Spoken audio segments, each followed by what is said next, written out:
there he comes. Fester is in the room.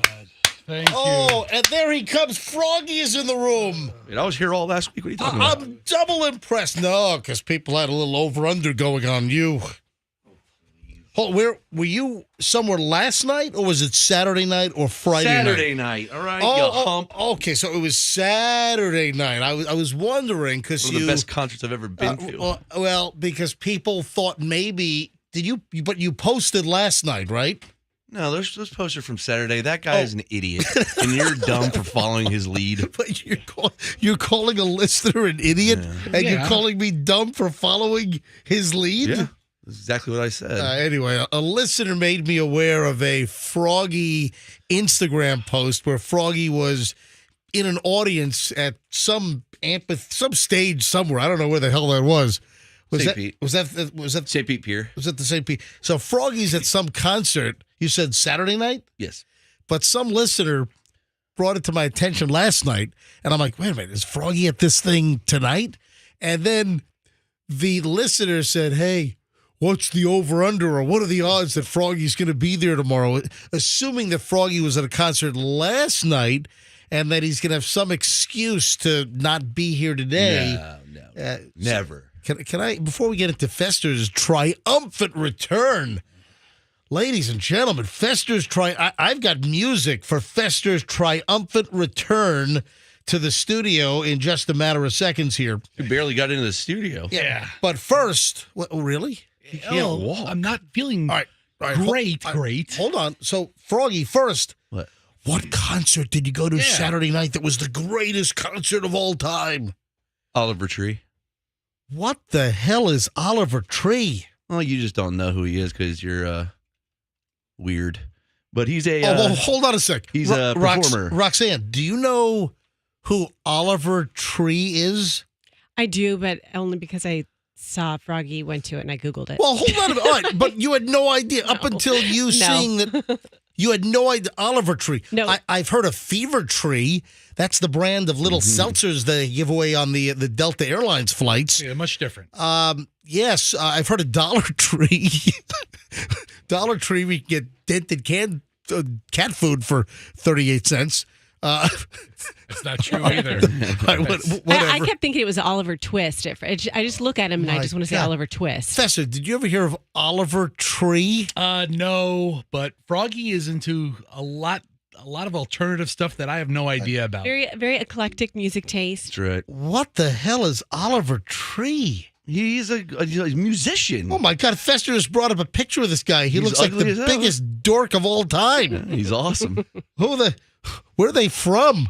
It's just one guy. It's him. Oh, Oliver Tree. He started making like Vine videos, and then he got pretty popular, and then his music got popular, and he's really entertaining. He's one guy on stage? He's the funniest guy. I think he's one of the funniest people I've ever seen. Is there any other band member? Yeah, there's a guitarist and a drummer and all that. Okay. It was a big show, man. Oliver Tree. There's like 4,000 people there to see him. And I don't know if I want to go see Oliver Tree, but I don't want you to go with me to see him. Yeah. So you didn't need to worry about it. Is he a comedian and a performer? He's a comedian. It looks like a parody act. Yeah, looks like he's making fun of other people. He is sort of like an Andy Kaufman type. He's never out of character.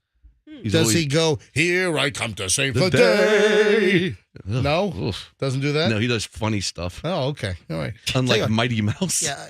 You know what? Let me know when Bronze Radio Return comes in concert locally, because I'll be there for that, because I would love to hear. If you're feeling good. I'd like to hear this live. Oh, my God. This is how he finds out about music, through commercials. Yeah. Exactly. Hey, I'm honest about it.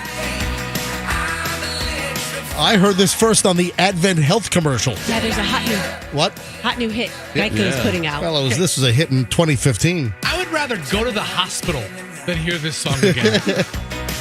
This is a great song. Hello, Tampa. You might know us from the hospital commercial. No, they're not from the UK. They're from, I don't know, they're from upstate New York or something. Hello. Yeah.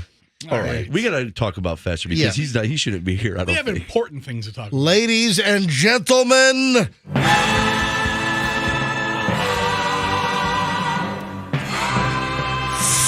Fester is back. His health about as good as Elvis's in the final years, though. I'm glad. You had your issues in the bathroom on the toilet. I mean, Elvis died on the toilet. Fester, you could have croaked on the toilet. Yeah, I was one nanner nutter sandwich away. All right, so Fester's back. 6:05. Did I welcome everybody to the MJ Morning Show? Yeah, you just did. Well, welcome. MJ Morning Show, Roxanne, me, MJ, Fester, Froggy, Andrew, our producer in the booth.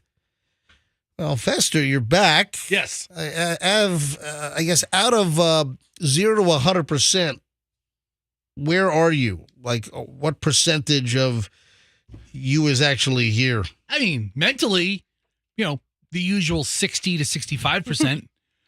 But physically, I still feel kind of rough.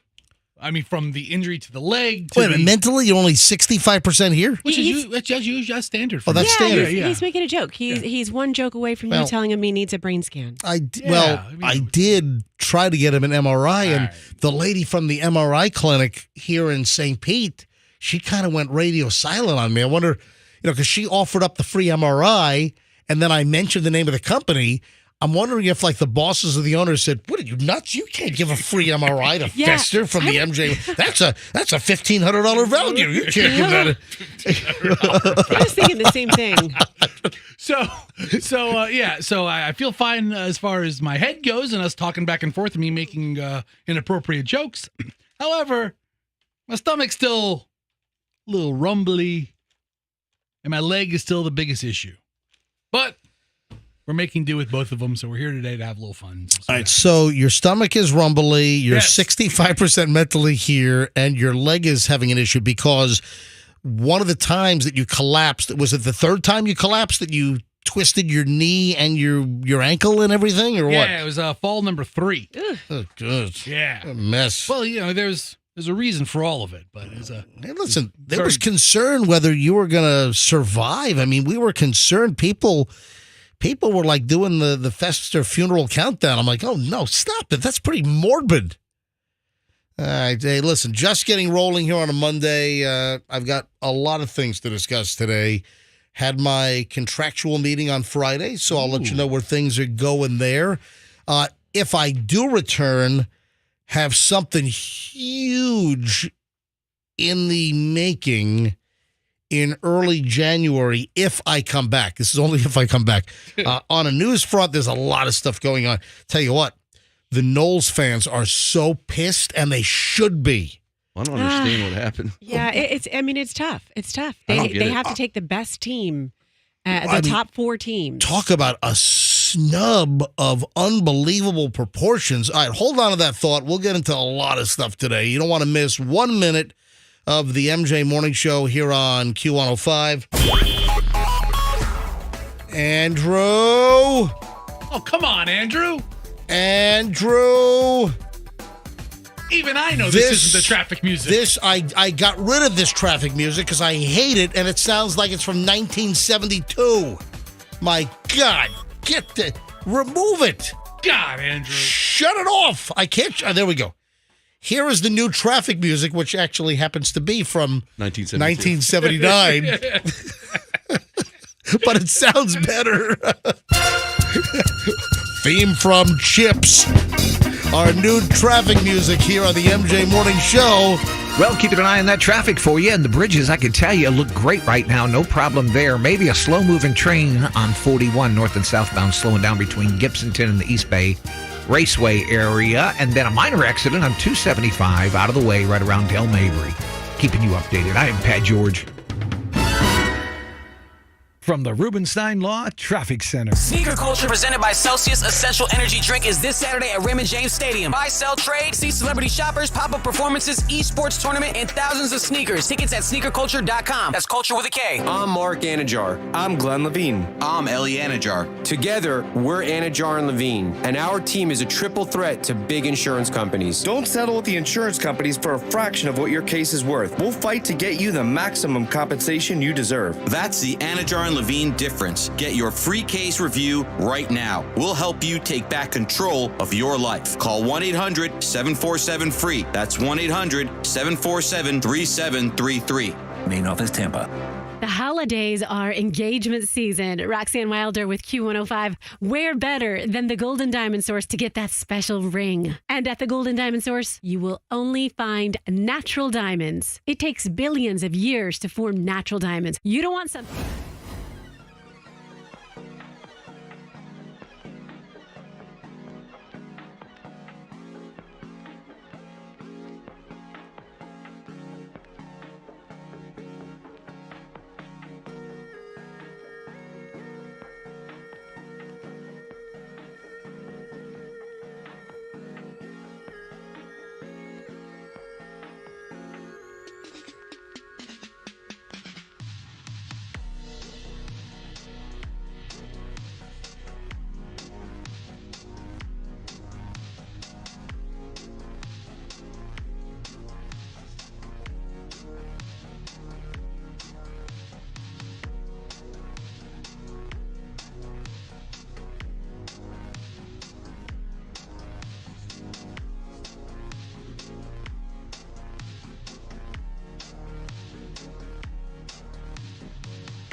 Rolling up on 6:21 here on a Monday morning as we start the MJ Morning Show process all over again with another full week of crap casting. And yes, I am here. I for the early crowd, I met with Ron DeCastro, our market manager, vice president, etc., Beasley Media Group, and met with him on Friday. And I will say, listen, there's no drama here. I'm just letting people know as things occur with the impending expiration of my contract, which happens at midnight on New Year's Eve, coming up just, a couple of weeks from now.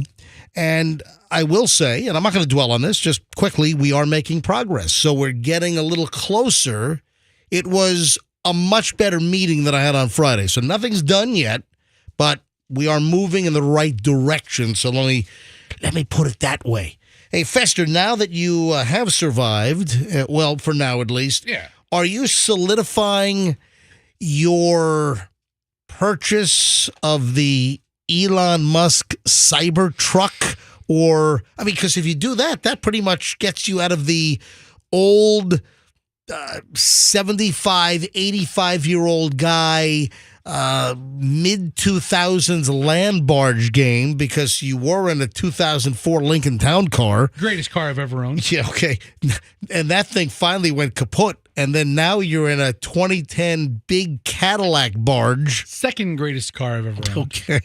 But if you're going to bring your blabbering to fruition and you buy one of these horrifically hideous Elon Musk Cybertrucks, you're going to have to, I would imagine, you'd probably keep it. I don't know if you'd alternate, but, then that would put 2 Tesla electric vehicles in your driveway, which I'm not a fan of electric vehicles, really. And, then the whole Tesla, I'm not a fan for Elon Musk for reasons, and where's the breaking news in all then you'd this? have to get a second EV charger for the house. Okay. Did you get a fast charger put in for your wife, or no? Or you just plugging it into the regular wall and it takes 19 days to fully charge? It doesn't take 19 days, and for the amount of driving she does, you plug it in at night, it's charged up in the morning.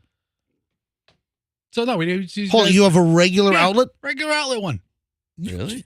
You just plug that thing into the wall? Plug it into the wall. You don't have a medium or a fast charger or whatever the hell they call it? No. That sounds dangerous. We talked about installing one, but for the amount of driving she doesn't need it.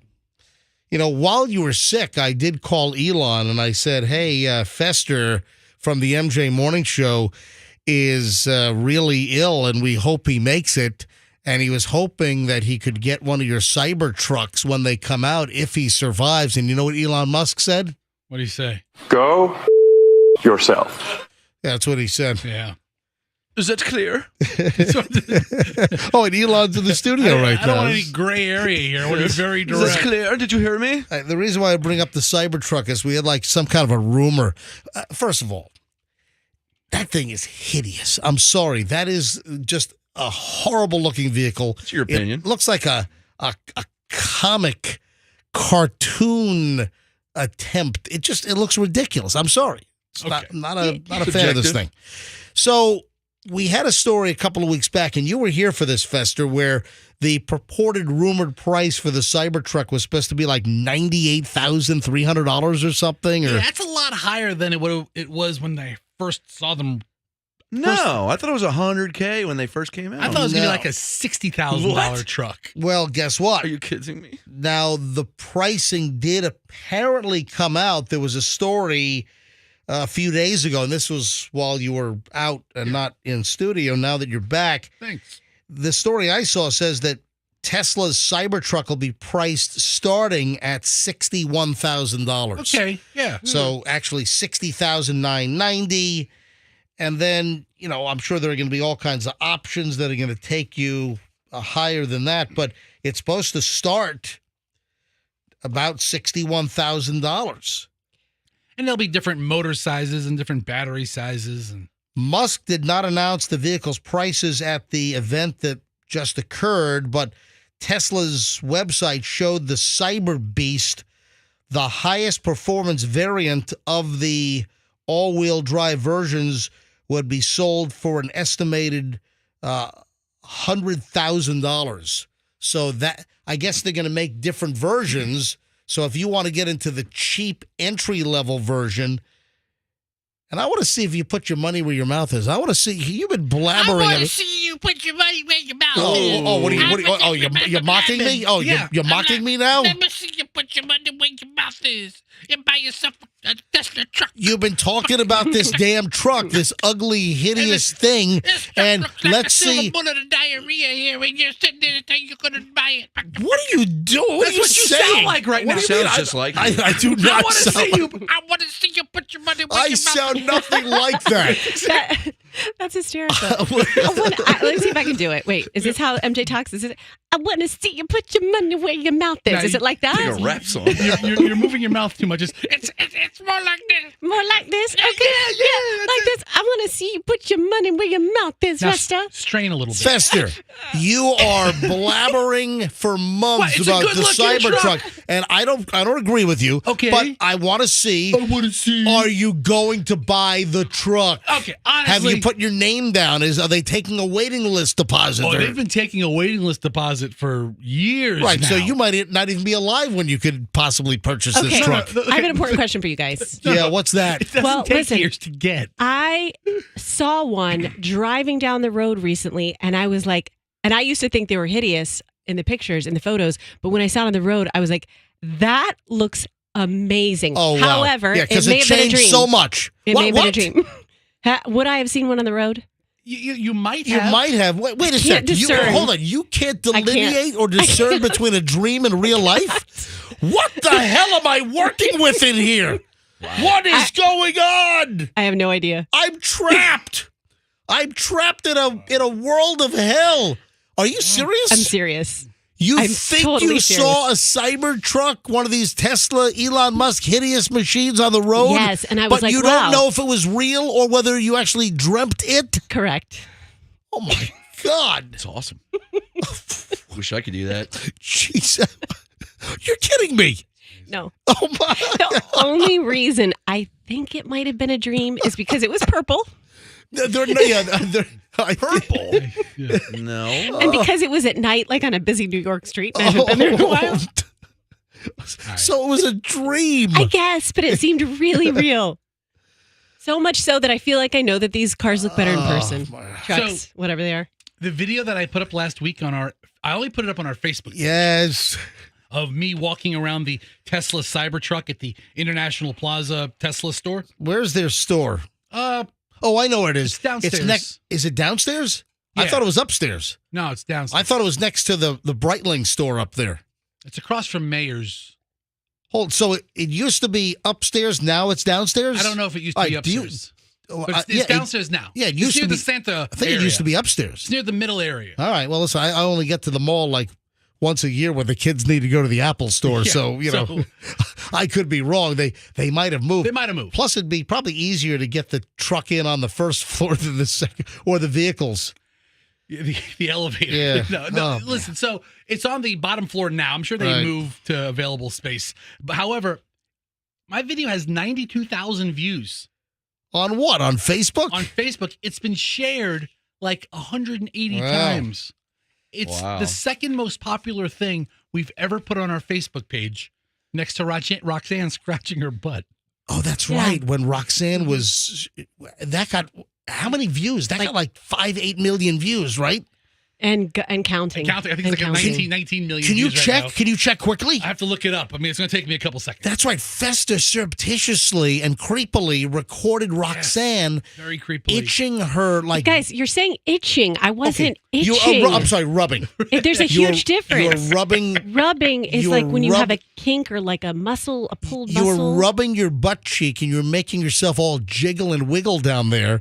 And then Fester records this and then puts it up on Facebook. Yes. Before we knew it, it had like 8 million views. I'm like, what the hell? And then we haven't checked in a while. You're saying there's 19 million. Can you find it? It's going to take me a bit. I don't know. What do you mean it's going to take you a bit? I don't know exactly. I'm Oh, not that's that right. tech savvy. Because Fester's a computer imbecile. Yes. Can't find it. Well, can I you- always forget, like if someone's like, hey, I have gone viral, but just not my face. Just your butt. Yeah. You've gone viral with smallpox or something. All right. Hey. All right. 6:31 at the MJ Morning Show. You know, there's like a dense fog advisory, but I had no fog from South Tampa Beach Park West Shore area.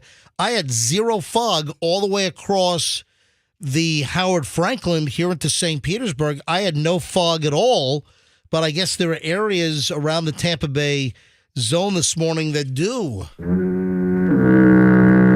have the fog. And I think Scooby-Doo and Velma too. Oh, hang on. Andrew found it. He says there are 6 million. So it dropped. I thought there were 8 million. I think, are there 2 places that it's... I mean, it might be shared again. People might have taken it and harvested it on other sites. Yeah, but... Andrew, there might be more locations, is what they're saying. All right, just getting rolling here, folks. It is the MJ Morning Show at 6:31 here on a Monday morning. We will do early morons of the news next. So don't move. Early morons in minutes. Good pile of idiots. Next on the MJ Morning Show here on Q105. If you make...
That sweeper doesn't work there because we don't even play a song here.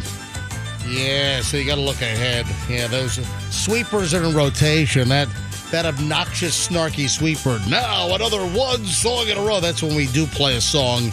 You know, in some of our breaks, we come back with one song, but that's it. It's one song in a row. Fester, why do you have a look of pain on your face? It's not obnoxious or snarky. It's actually completely factual and literal. I know that. I wrote the damn thing. I know it's literal. It's obnoxious and snarky. No, it's actually perfect. All right, 6:41 at the MJ Morning Show. Oh, speaking of that Cybertruck, that awful-looking vehicle, Don, the IT guy, just sent me a text. By the way, we just wrapped up on Friday the latest giveaway thanks to DonTheITGuy.com and Team Logic IT St. Pete. If you're a business looking for an IT department, if you're a small, medium, large business and you need IT help, go to DonTheITGuy.com. Tell them MJ sent you. So we're talking about the Cybertruck, and Fester claims that he's going to get one, and I'll believe it. I want to see you put your money where your mouth is. What are you eating? Oh, what am I? Can you stop chewing on the microphone? Don sent me a text. There are 3 models of Tesla, so I guess the entry level is the one that comes in around $61,000, and then the Beast model That's going to be around $100,000. So I guess there's one in the middle. He says they're making $10,000 a quarter. Even if you order one now, it'll be years before it's delivered. So I'm guessing that the MJ Morning Show might not even be on the air if it's years and years down the road. If Fester, you order now, you won't even have one. Here, you go to tesla.com/Cybertruck. Oh, jeez. Big link, order now. Yeah. Put in your order. Yeah, jump on that. Early morons in the news. Let's go. Woman robs Publix here in Florida. Threatens to blow up the store. Yeah, how did that work out for you, lady? Yeah, woman now in custody. She threatened to blow up a Publix. She had a note demanding money. Miramar. You know where Miramar is, don't you? Don't say it's the place out in San Diego, but there is a Miramar that is obviously related to the U.S. Navy and flight school and stuff. But no, this is Miramar in... Well, it's like Broward County? Yeah, well, or Miami-Dade area? Yeah, it's you know what is it? Pembroke Pines area? You know, it's not far from there. Weston. So, I think it's close to Weston. So is it Broward or is it Miami-Dade? That's a good question. I think it's Broward. Yeah, just look it up on Wikipedia. Miramar is a city in southern Broward County, There you Florida. go. Yep, so just before you get to Miami-Dade. So this happened in Miramar, and lady was arrested. She robbed Publix by threatening to blow it up. Where explosions are a pleasure. No, the robbery occurred on Saturday. This is over the weekend at Publix in Miramar. According to a statement from police there, the woman entered the store, handed a note to an employee, demanded cash, or she'd blow up the supermarket. I'm not thinking of robbing any places, but Publix would be the last. There's so many people there, so many variables, right? Rebecca Navarro Rodriguez was arrested and charged with robbery with sudden snatching. Is that in the code? Is that part of the code for writing up snatch? Well, no, sudden snatching. Robbery by sudden snatching. Is that like a statute? I guess so. She then fled the scene. The employees were able to get the tag on her vehicle. What a schmuck on wheels. I mean, literally. Able to get her tag from the getaway vehicle and then gave the police the tag number. Yeah, she's driving a so-and-so. It's Florida tag. Gig. Detectives say they were able to locate the car, conduct a traffic stop, and they took the driver, Rebecca Navarro Rodriguez, into custody. Charged with robbery by sudden snatching. But also, wouldn't there be enhanced charges if you threaten to blow up the store? Wouldn't that be like a terroristic threat as well? I got to believe this is like the first round of charges. I would imagine that the state attorney's office down in Broward County would probably come up with other charges that they would approve if the police department rolled them out. Yeah, related to the bomb threat. That's what I'm saying. You got a bomb threat and, sudden snatching. I've never heard that before as a crime. I've been doing this a long time here in Florida. And, Fester, can you look up Florida Penal Code I don't want to sudden snatching? I don't want to type any of those words into my browser. Oh, come on. Yeah, who knows where it would. Oh, hey, hang on a sec. Andrew, turn your microphone on. Andrew, hold on, what? You got to be careful. Yeah, you got to be really careful. Especially in this building. Yeah, right? I mean, you type penal code and sudden snatching into your Google browser and suddenly you get an ad blocker or something. Is that going to come up with something? They have some kind of service here that blocks even Powerball. All right, so Andrew in the producer's booth, what'd you find? I found that 812.131 robbery by sudden snatching is a 2023 Florida statute. What is it? 812.131. 812.131 is sudden snatching. Is that new? Or is that, because you just said in 2023. I'm looking up at the page that says the 2023 Florida statutes, and this is from state website. I wonder if it's a new statute that just was voted in. Third-degree felony. This was a major platform of the DeSantis campaign. Sudden snatching. We're going to crack down on sudden snatching. Sudden snatching, ladies and gentlemen. Robbery by sudden snatching means the taking of money or other property from the victim's person with intent to permanently or temporarily deprive the victim or the owner of the money or other property when in the course of the taking. The victim was or became aware of the taking. In order to satisfy this definition, it is not necessary to show that the offender used any amount of force beyond that effort necessary to obtain possession of the money or other property, or there was any resistance offered by the victim to the offender. This is a pretty long statute. Mm-hmm. Yeah, it goes on It's and on not and a on. sex crime. No. Oh. What? Some people might be confused. I'm just clarifying. It's not a sex crime. Hold it, because of why? Because there's one word in there that might throw someone off. Snatching? We were making innuendo Hold jokes. on, are you really making a vulgar comment based on the word snatch? I thought that's what we do here. Really? I thought that's exactly what we do. I thought this was part of the MG Morning Show job requirement. What is wrong? What is wrong? Roxanne, you're going to the dirty side. Somebody is listening and they're just tuning in right now. And I want to clarify, this is not a sex crime. This is just a robbery. What? Because Or not just, because but it's a robbery. It's sudden snatching, and then you got to go there.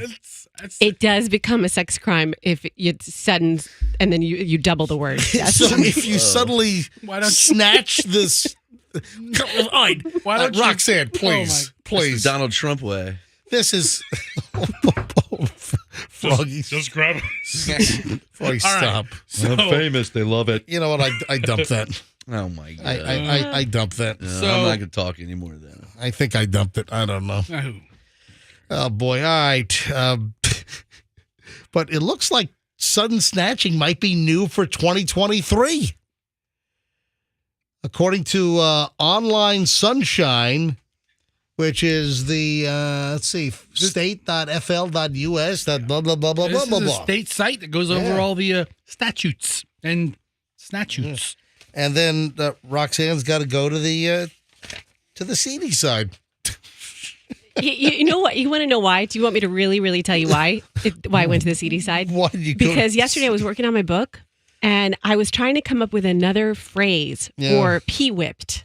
You know the phrase? Oh my! Okay, what are you doing today? No, I'm just telling you. That's not bad. No, nobody knows what that means. Okay. Is that if like they Cool shouldn't. Whip? Yes, Cool Whip, like Cool Whip.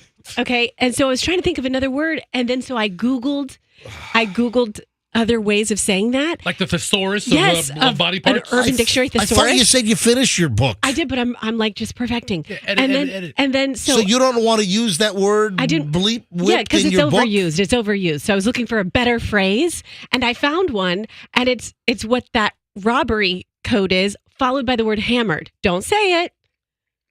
Isn't that good? No. Fill in the blank. Blank, sudden, blank, hammered. Isn't that a great phrase? No, it's not. I'm All so right. confused. Hang on. 6:50, man. I'll tell you what, early morons in the news really degenerated, man. I'm telling you. Good All right, stuff. 6:50 at the MJ Morning Show. MJ Morning Show, 7 o'clock hour starts. Roxanne has other issues and problems today. Hey, you want to be listening at 9:10 because Roxanne made a very big mistake. A very big mistake. And I'm doing it at 9:10 because there's a certain element of the audience that I really don't want to listen to this. Did I make a big mistake or was it meant to be? No, you made a big It's mistake. Meant to be. Big mistake. So you want to be listening at 9:10 this morning for something that I do not want to do earlier on the show for certain reasons. So listen at 9:10 this morning, folks. Listen to the whole damn show, actually, is what I would highly recommend. Hey, if you're tired of the...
The MJ Morning Show, MJ and the crew. Well, not really, because no one else is in the studio except for me. Oh, they're filing in now. Hey, Froggy, is this a safe time that I can talk about something with you, just content-wise, or should I wait until a little later? Or Later, yeah. What time? 9:50. Show's over, dude. Oh. All right. Oh, here Just comes later. Roxanne. Little later. Everyone's just kind of casually just filing in.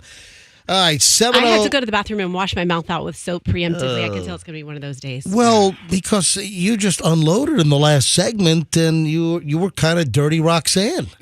Oh, and then once we went to break, even worse. It continued into the commercial break, and I'm like, would you stop? Please.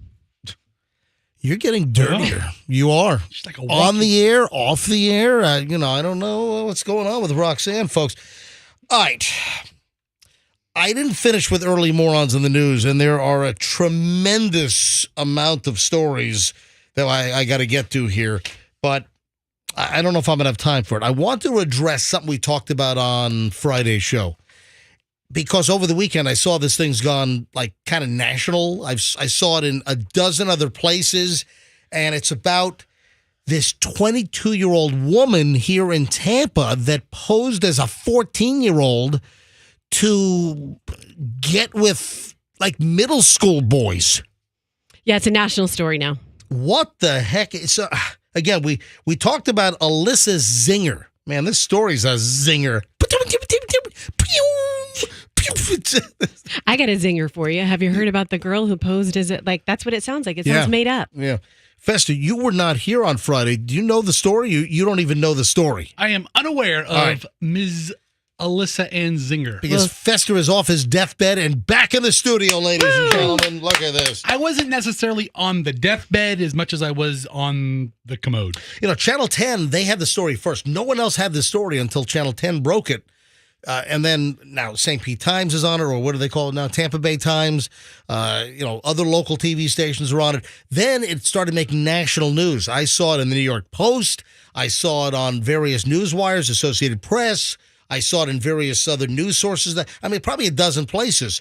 So it's Alyssa Zinger, 22 years old, and Tampa police are accusing her as posing as a 14-year-old homeschooled student on social media to then make friends with students at Wilson Middle School in Hyde Park in Tampa. Sent them sex videos, I guess, images on Snapchat. Zinger engaged in at least 30 sexual acts with one, and Tampa police are saying maybe more students.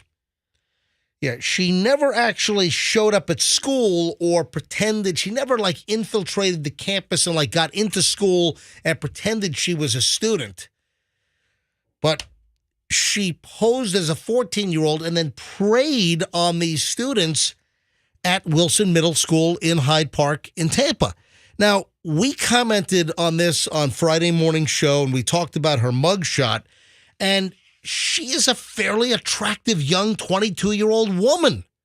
When you look at her mugshot, it's like, what are you doing? Her mugshot is halfway decent, and if she weren't in distress, she probably looks better in regular pictures than in real life.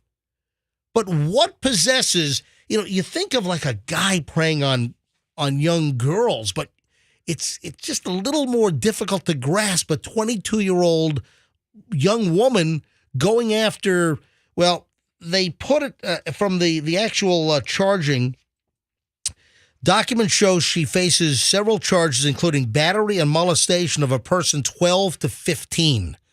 So that's the categorization. It could be a 13, a 14, a 15-year-old. But what possessed this young woman to do this? Remember, we told you on Friday that she worked at Publix up in Carrollwood, and TPD, I guess, went up there, and they confirmed through her employment records that she's 22 years old. She was also involved in some type of shoplifting situation back in July at Nordstrom at International Plaza. And during the shoplifting arrest, she claimed that she was 14 years old. So she's playing up this 14-year-old deal in shoplifting exploits, as well as exploiting minor kids at a middle school in Tampa. As a woman, at 22 years old, that's that wonderful age where you don't need to lie about being younger than you actually are. I mean, come on. I mean, you're 22. You can't, if you're into a young boy look, which, I got to question that a little bit, but find yourself an 18-year-old that's legal if that's what you're into. Come on, you got, let's say it was a 14 or 15-year-old boy that she targeted at the middle school. So you're telling me that you can't just bump it up 3 years to 18 and make it legal so you don't go to jail? Don't even waste energy trying to draw that line. She obviously has something majorly wrong with her. Yeah, I would say so. Thank you for that psychological diagnosis, Professor Fester. I got MJ over here. Can't you just bump it up 36 months? Listen, she has a lot of screws loose. Yeah, now, do they show allegedly. No, literally. Okay. I'll stand by that. Oh, man. There's something seriously wrong with this person. The investigation continues. Tampa police are trying to figure out if there are other victims, if you think your kid might have been a victim, or if you're a kid and you're listening now and you were a victim of this Alyssa zinger. No, it's not one pew. It's got to be like the ricochet rabbit sound effect. Pew, pew, pew, pew, pew, pew. Man, you're a regular Michael Winslow over there. But the story's gone national, and of course, another Florida story, and not just a Florida story, a Tampa Bay story with this Alyssa Zinger. Man, she's in a lot of trouble. Pretending to be younger, having at least 30 sexual encounters with a minor 12 to 15. What crawls into the brain of a pretty attractive 22-year-old young woman that probably could get any date, really, that she probably wanted? What would possess her to pretend that she's 14 and then go after middle school kids? Well, we can't really get in her brain or pretend to know what kind of mental dysfunction or issues she has, but it sounds, as we're talking about it, it sounds like, almost like Arrested Development or something, like wanting to go back to that, still feeling like you're that age, maybe. It doesn't make it right. It's horrific for the victims. Yeah. She's going to prison. Yeah. She's going to Florida State Prison. Telling you right now. That too pretty for jail defense only worked once. Hey, speaking of Florida State, not prison, but the Knowles. Oh, they're upset. Wow. Man, did you see Booger McFarland? Well, he hates Alabama, This guy's too. real. Is his name really Booger? Okay, so no, his birth name, on his birth certificate, his name is not Booger. No, I'm pretty sure it's Booger. It's so It's Anthony. Booger. It's Snot. It's Anthony McFarland. No, it's not. It's no, not. It's no, not it's Snot. not. No, it's Anthony McFarland. And listen, he's pretty ticked off, like many Knowles fans are ticked off. I love Booger, by the way. Yeah, Booger's a good guy. I've met him a couple times over the years. To me, this is a travesty to the sport. So what's a travesty? The Florida State Seminoles were excluded from the college football playoffs. Undefeated record. And they were eliminated. They were not picked. Yeah, so that was Booger McFarland, who was speaking on the subject on ESPN on Sunday. And this is the first time, apparently, in college football history of the playoffs that an undefeated team in, what do they call it? Big Five. The Power Five. Yeah, The Power Five. The Power Five conference. First time ever that they have been eliminated, not picked, that they were passed over, snubbed, I guess is a good word. What do you mean picked? I don't. So isn't it just that's not how sports works? Well, this is the National Selection Day yesterday. So they go through, they give you the 4 top teams in college football. And then 1 is going to play number 4 and 2 is going to play number 3. And then And then the winners of those teams play one another for the national championship. Here's And this- Booger. Listen to Boogs. To me, this is a travesty to the sport because we go out there on the field and we play the game. And regardless of whether it looks good at the quarterback position, regardless of whether we win with offense, whether we win with defense, the name of the game is to win. And that's a reason never before has this not been done. Well, let me tell you what, Booger. You ought to go to the college football playoff selection offices and just wreck the place. I mean, just toss it. Just. Shouldn't it be the first 4 teams, Andrew? Yeah, it should be. But Florida State got jumped the last day by 2 other teams. Yeah, it's a committee, and there are multiple things that they look into. The overreaching thing they're looking for is the best teams, the 4 best teams. So you would think it would just be a straight up, okay, FSU is undefeated. However, the big thing they look at as well includes the health of the team at that time. Yeah. And FSU is pretty banged up. They have I think, what are they on their 3rd string quarterback?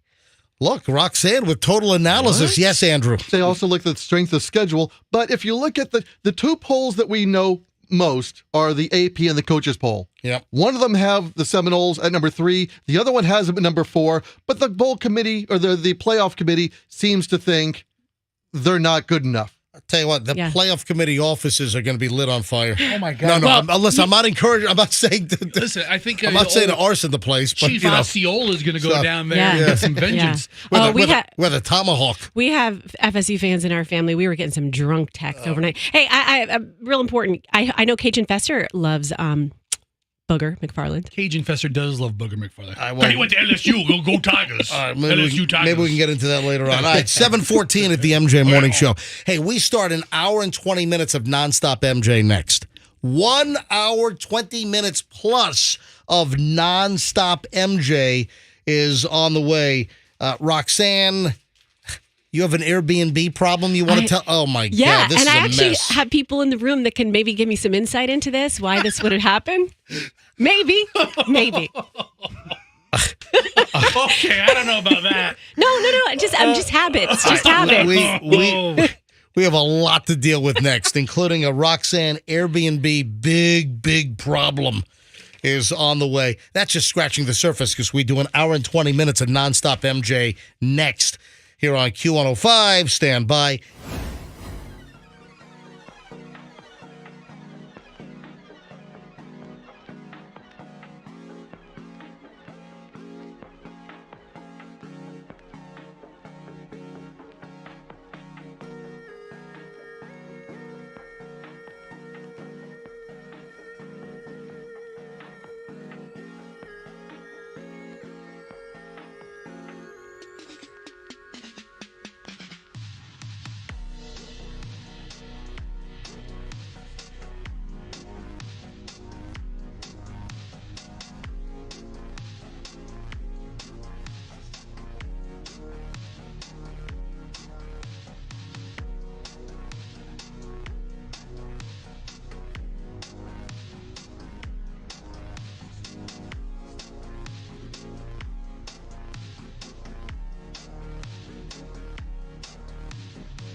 7:25, rolling up on 7:26. In fact, 7:26 right about now. All right, Fester's back.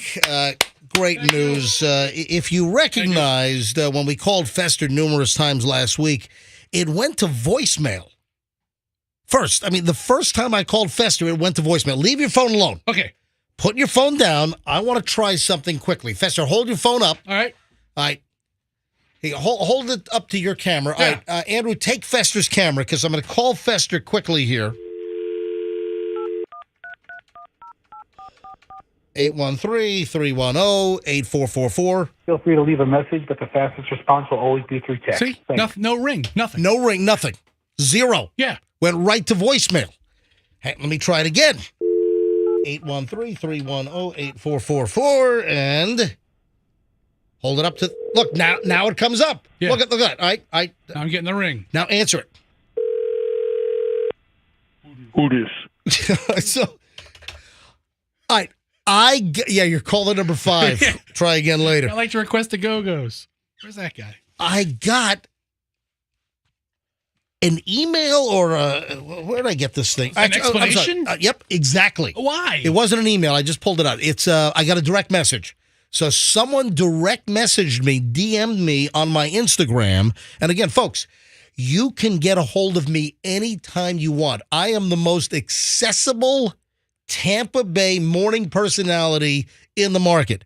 You can email my private email anytime with content, gossip. You got some good information, something you need to know, want to say hello, whatever. You can email me. I'm the only one that looks at this email. It's mj@mjmorningshow.com.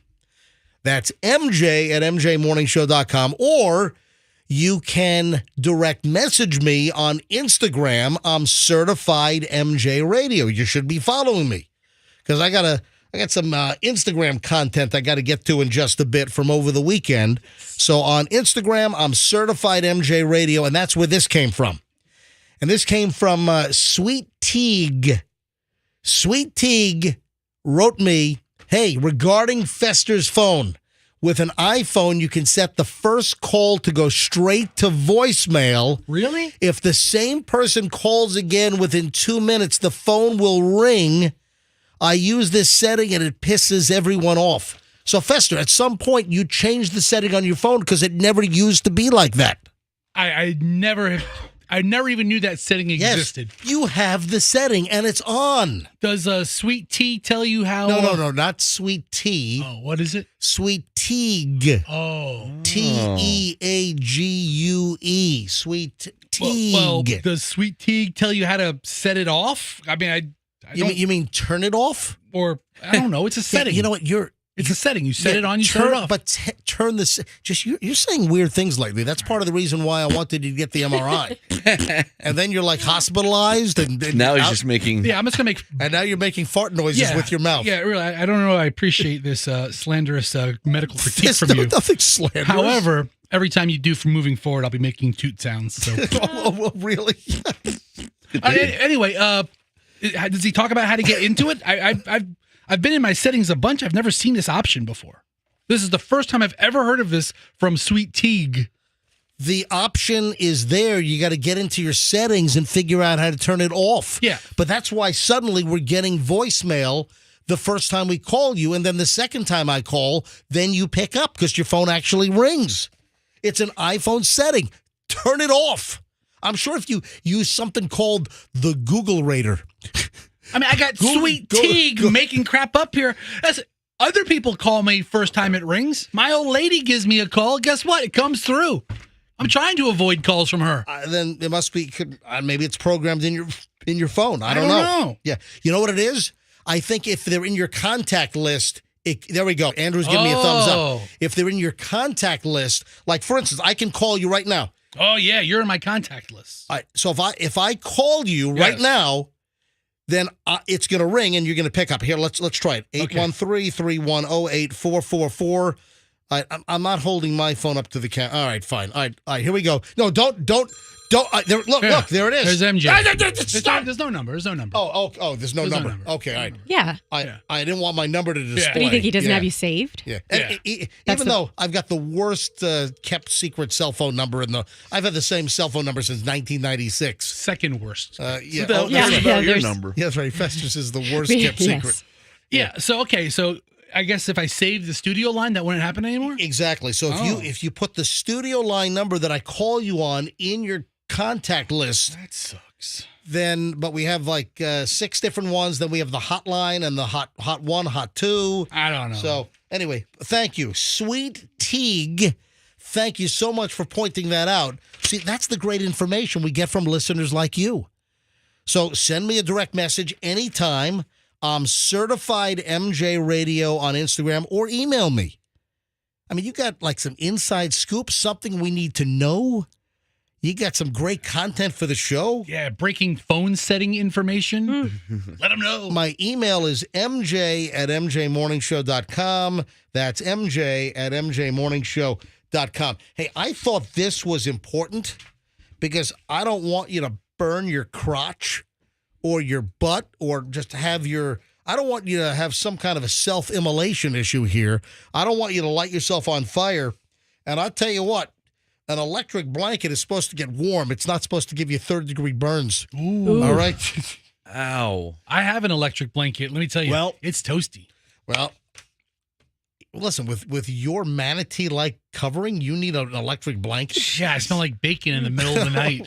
That's... Bedroom smells so good. This is an MJ Morning Show consumer alert. I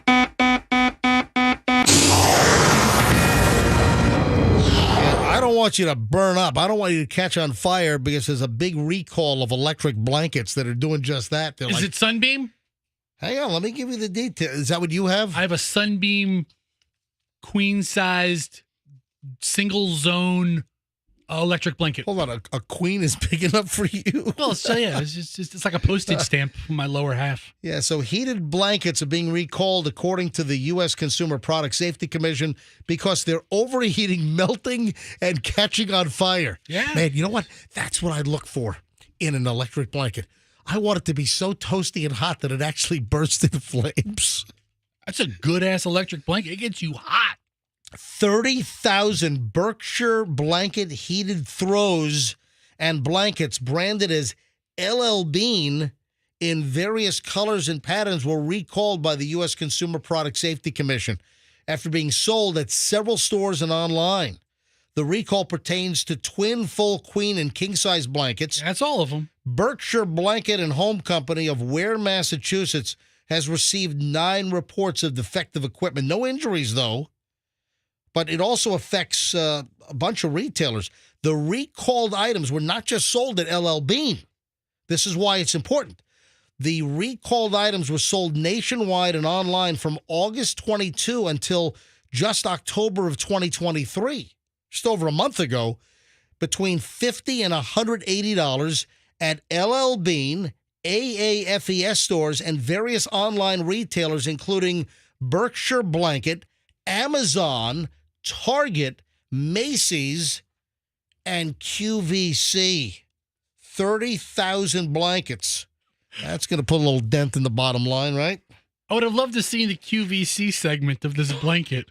Oh, and look over here. We have this great electric blanket. Oh, wow. You know, the winter months are coming, Fester. It sure is cold out there. Yeah. Hey, Roxanne, do you get a little cold in those overnight hours and early morning? Don't you wish you had the toasty feel of an electric blanket? I want to cook my uterus while I sleep. Oh, my God. Okay, all right. We're on QVC, Roxanne. No, but actually, it's so funny you say that because yesterday I was getting a massage and I was lying on top of a really warm blanket. I assume it's a heated blanket, and I was thinking to myself, this is the hottest blanket I've ever been next to, and I was wondering if it was like cooking my insides while I was getting my massage. You worry about some weird crap. I wasn't worried. It felt good. I mean, you worried about your uterus getting come cooked. out baked. Hey, if you went to the Bucks game yesterday, you got a little wet. Did you see some of the, when the rain was pouring down, did you see some of the stadium shots and half the seats were empty? Yeah. And, people obviously, made their way to underneath and to get out of the rain. But, I was looking outside, and it was getting ominous. And I'm in South Tampa. And, the back of when I sit in the living room and I look out back, I look directly toward the north. And we were getting some sprinkles in South Tampa, in the West Shore area. And I'm looking north, and it's like looking really grim. So then I bring up the radar during the game. Bucks game was a 4:00 game yesterday. And I bring up my radar app, whatever I use, Radar Scope. And that's what Paul Delgado told me to get. Oh, speaking of weather, guys. Oh. Yeah, Dennis Phillips is going to join us this week as well. Okay. For something interesting. So I'll explain that in just a bit. So I go to my weather app. I'm like, oh, my God, look at this. Just a giant train, a blob of like reds and orange. Because, red is like, heavy, orange is heavy, and then you get into the yellows and then the greens and the blue, and then, it tapers off a little bit, lighter rain, and I'm looking at the radar, and there's just like this whole line of heavy reds and oranges headed just north of 275 on Dale Mabry. And I'm like, oh, man, they're going to get soaked, and they did. It seemed to rain for like 30 minutes or so. It was quite an extensive period. So I'm sitting at home, I'm watching the Bucks game, and I'm usually invited to almost every home game, and I'm like, I just want to sit at home and watch it on television. And I'm watching it on CBS because that's who had the game, CBS. And the guy that does the sponsorship reads, like every quarter on CBS, it's this guy right here. Listen to this. The NFL on CBS is sponsored by Bud Light, who reminds you to drink responsibly. KFC's $20 fill-up box. It's finger-licking good. And by FanDuel. Make every moment more. And by FanDuel. Brought to you by... Did they tell that guy to sound like the most pukey and affected possible? The NFL on CBS. The NFL on CBS is sponsored by Bud Light. Bud who Light. Reminds you to drink responsibly. And by KFC's $20 and KFC's. So I was thinking maybe I should start like listing my sponsors here on the show and just do the same. Yeah. Yes. The MJ Morning Show is brought to you by Veterans Ford.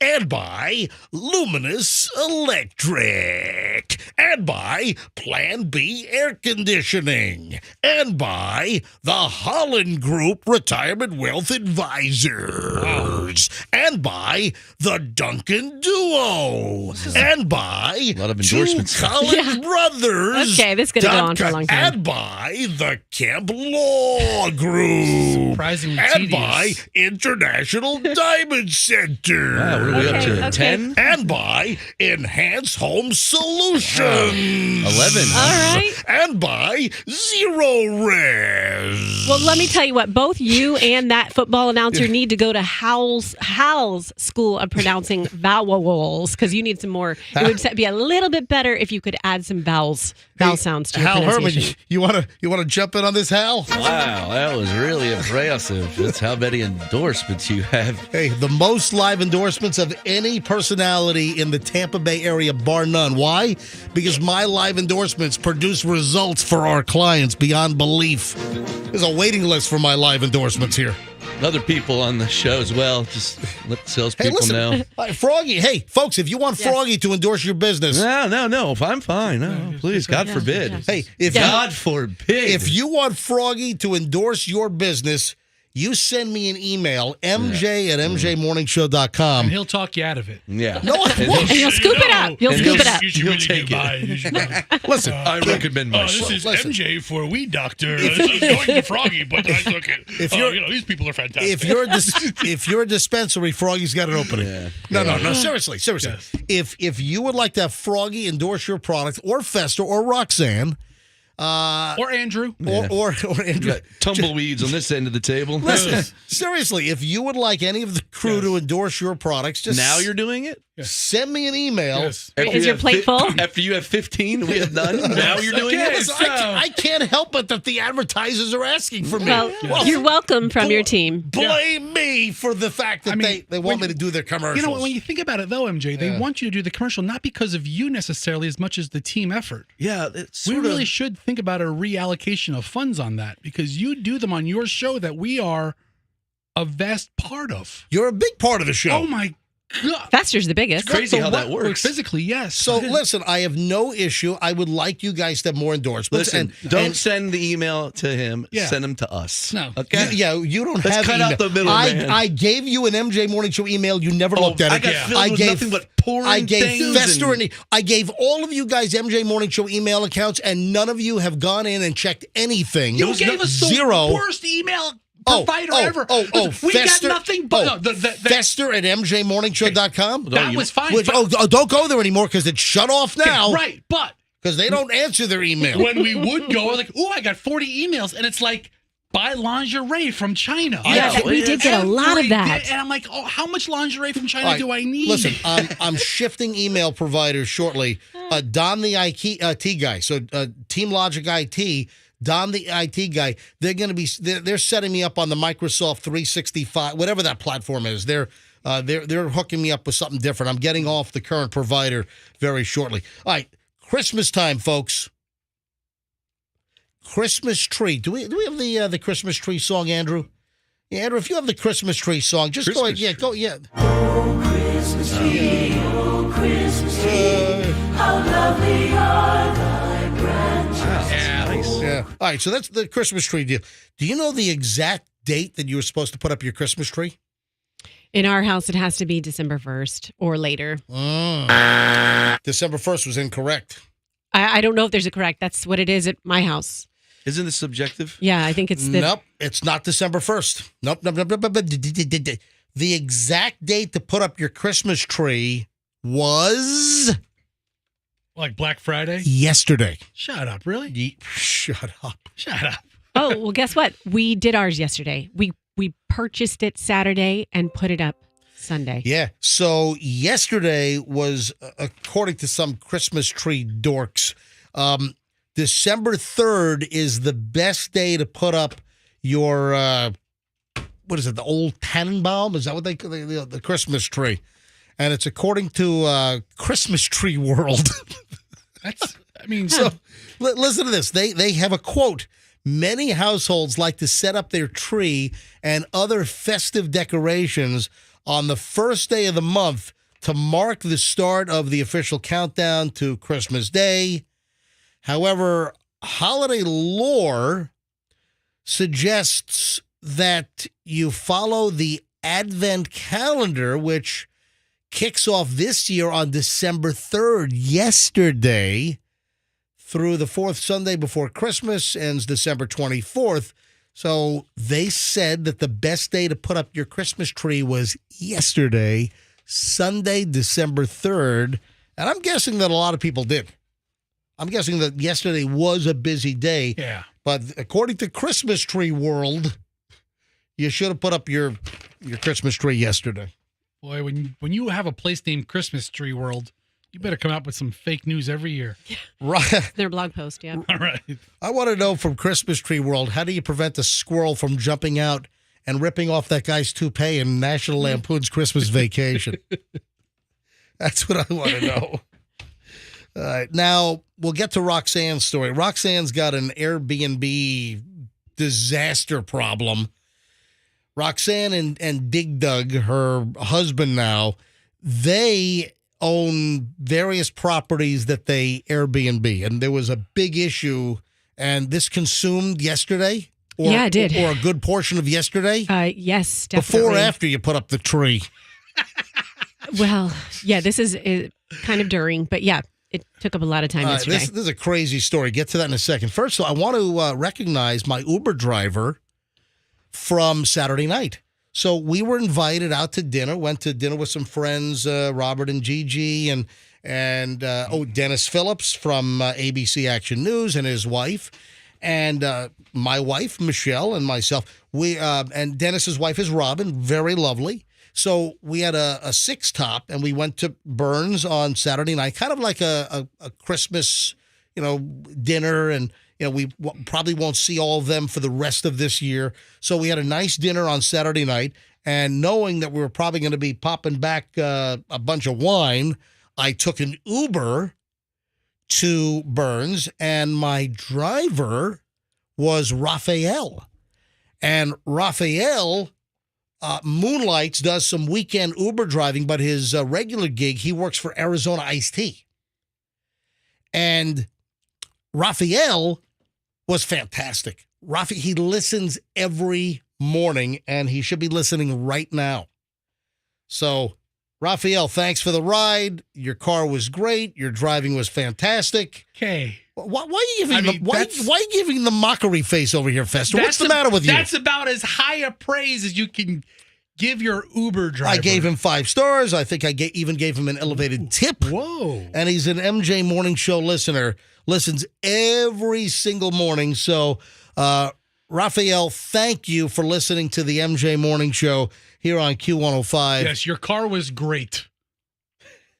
What are you going to wreck my ride now? No, that's your compliment. Hey, listen, that's the nicest Kia Sedona in all of South Tampa. No, it was a Ford Escape, as a matter of fact, and it was very nice. By the way, my Uber rating is starting to climb again. Oh, thank goodness. Yeah, because I was in the doldrums.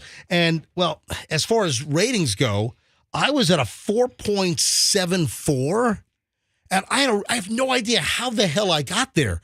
But 4.74 out of 5 sounds good, but it's not. And it's come to my attention that some of the problems that I've had where I get an Uber and they'll cancel on me, or it'll take me like 6, 7, 8 minutes, or it'll say Uber's 6 minutes away, and then it comes back as your Uber's 12 minutes away.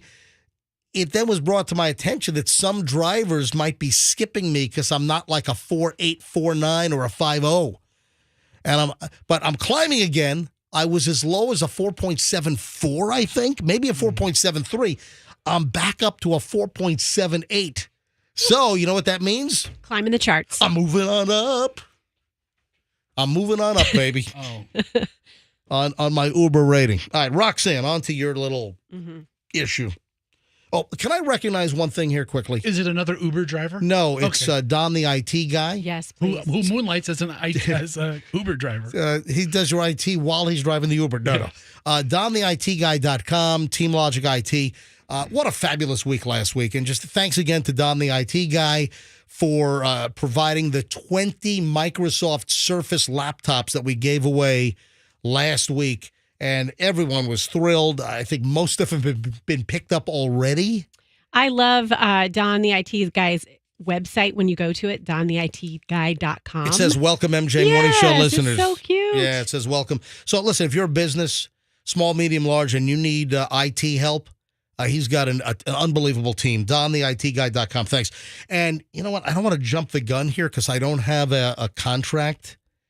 So I have not renewed the contract yet. However, I will tell you that things are moving in the right direction.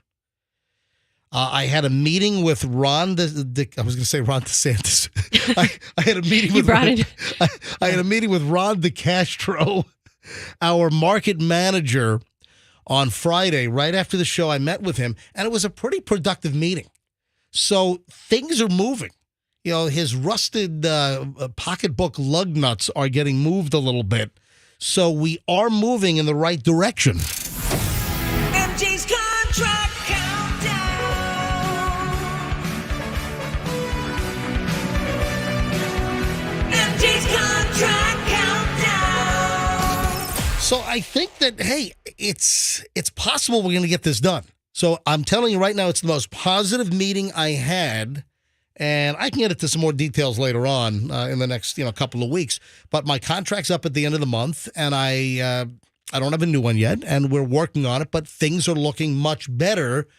And if I do return, guys, I'm so excited I can't contain myself. But I can't give it all away. Now you sound too eager, so you better just hold back, because then they'll be like, MJ's excited to come back. No, you better play your negotiation tactics right. Only if I come back is this going to happen. I yesterday based on if I do return. So this is contingent upon if I return on January 2nd of 2024 after Christmas break. If I am back, we are going to announce, and I might even announce it if I get the contract done before break, I'll announce it, or maybe even over break. But I put together something spectacular. I have, and again, contingent upon my return, I've put together a deal, a contest that would begin in early January, a giveaway that's tremendous. So I locked it in, but it's contingent upon my return. If I don't return, then no deal. If I'm back, then I have something that you, the listener, you are going to love what we are going to do in the first part of January 2024. So it was locked in. It was agreed to. It's a done deal if I come back. And I can't wait to tell you about this because it is awesome. Awesome! So it's pretty awesome. It's awesome. Okay. Yep. All right, on to... This is actually a nice segue, MJ, because we're going to talk about my Airbnb. And I, too, am in contract negotiations that have not yet begun. And if I don't come back in the beginning of the year, I will be managing Airbnbs. So this is a great segue. Ladies and gentlemen, it's time for... Roxanne Wilder And Doug. Not to be confused with... And Doug. This is... Roxanne Wilder And Doug. All right, so Roxanne and Dig Dug, they have numerous properties that they Airbnb, and apparently Roxanne and Dig Dug had a big problem over the weekend. Roxanne, you spent hours cleaning the place up? Well, I didn't personally, but... What, you made Doug do it? No. Okay, so here's the deal. You hired some help? My sister-in-laws went there. They were the first ones to see this property. Oh, geez. And so this is what happened. This couple... They wrecked the place. Stayed Friday and Saturday, and we had to have a changeover ready for the guests for Sunday night. Oh, wow. So you guys book this place pretty regularly. For sure. Now, where is this I don't need the exact address, but where is it geographically? Bel Air Beach area. Oh, yeah. It's not on the water, but it's in that area. Bel Air Beach, Bel Air Bluffs, that area? Exactly. Okay. Exactly. It's like within walking distance of this really awesome sushi restaurant. What is it called? Okay. Anyways. It's near, it's Takushi? What is it called? Takushi. No, it's Takuchi. Yes, Takuchi. That's it. There's a sushi place named Takuchi. It's just about. Now I'm gonna have to look this up. Froggy, how have we never heard of this place? It's amazing. It's like I don't know why, but I feel like I'm in a different country when I'm there. Different. Do you have any idea? Sakushi. Yeah. And so, anyways, it's in that area. It's in the same shopping center as Bellavino Wine and Cheese. Yes, that's why I was bringing it up because I knew you were familiar with that area. Yeah, because Bellavino is a great wine store. Bellavino is at Bel Air, and Bellavino is amazingly curated wine. I mean, it's a top place. I'm telling you, I've got numerous things there. Yeah. So you're talking about the sushi place in that shopping center. Yes, that's where Harold Freeman and Son Jewelers used to be. Oh, gotcha. Yeah. Then they went away. Yeah. All right. So. All right, Fester, he's being so obnoxious. Did you take obnoxious pills with your sickness last week? No, that's him. You've juiced up the... Maybe you're like forgotten. You're like Spinal Tap 11 obnoxious. You've turned it to 11 Let's go down every block of Bel Air. All right, so Roxanne, let's talk about your Airbnb problem. So Don't tell us what town it's in, please. This couple goes and stays there. Can you get sick again, please? You know what? Could you just go? I'd love to take this week off too. Right. When's Christmas break? Right? I don't really mean that, but just calm down. All right, go ahead, Roxanne. This couple stayed Friday, Saturday night, and they even said they were going to do this thing with all these rose petals. It wasn't an engagement. Wait, you have Airbnb guests that are telling you ahead of time that they're going to do something with rose petals? They petals? had a delivery coming, flower delivery. And we know this happened because the aftermath is there rose petals all over. A trail of rose petals to the bed? Yes, exactly. Oh, yes, in the bedroom. Yes. If you're going to make that big a mess, do it in somebody else's rental house. You know, I'm not even mad about the rose petals. It's just flowers. You can sweep them up. I mean, if it was me. We've ordered 17 million fire ants. We're going to have a trail of fire ants We're going to have a fire ant festival in your property. Is that okay? All right, so go ahead. Is that against the rules? So What'd they do? They definitely did it, right? They had they did a lot because all over the house, particularly in the bedroom, marijuana buds and ashes and blunts or whatever, all the marijuana stuff everywhere. They left your place covered in like pot marijuana residual. So, like joints Why would they do that? like roaches? Like the little roaches, yes. Thank so you. they had little roaches? Roaches, the little clumps of stuff. And when you walk into the house. Oh my God, did it reek? Reeked. Did it smell like Froggy after a commercial break? Okay. I'm sorry. I apologize. It was so Conjecture. It just engulfed you. You were just overcome by it. So you walk in, it was like a blast wave? It threw out the house. Like that? Yes. And so here's my thing. It says everywhere. My sister-in-law did this. She did such an amazing job. We stayed there 2 weekends ago to like secret shopper just to kind of like, oh, what's it like? Secret shopper stayed. Secret shopper ourselves. You had to stay at your own place to see what it was like? You know, just to see it through the eyes of the consumer. And I mean, she has left no stone unturned as far as signs everywhere. Here's how you turn on the water. Who's this, your sister? My sister-in-law. So your sister-in-law manages this property? Yes, yeah. Okay. So what does she get out of this deal? She's got a piece of it. She's got a piece of it. What percentage does she get? That's what I'm not going to talk about with you.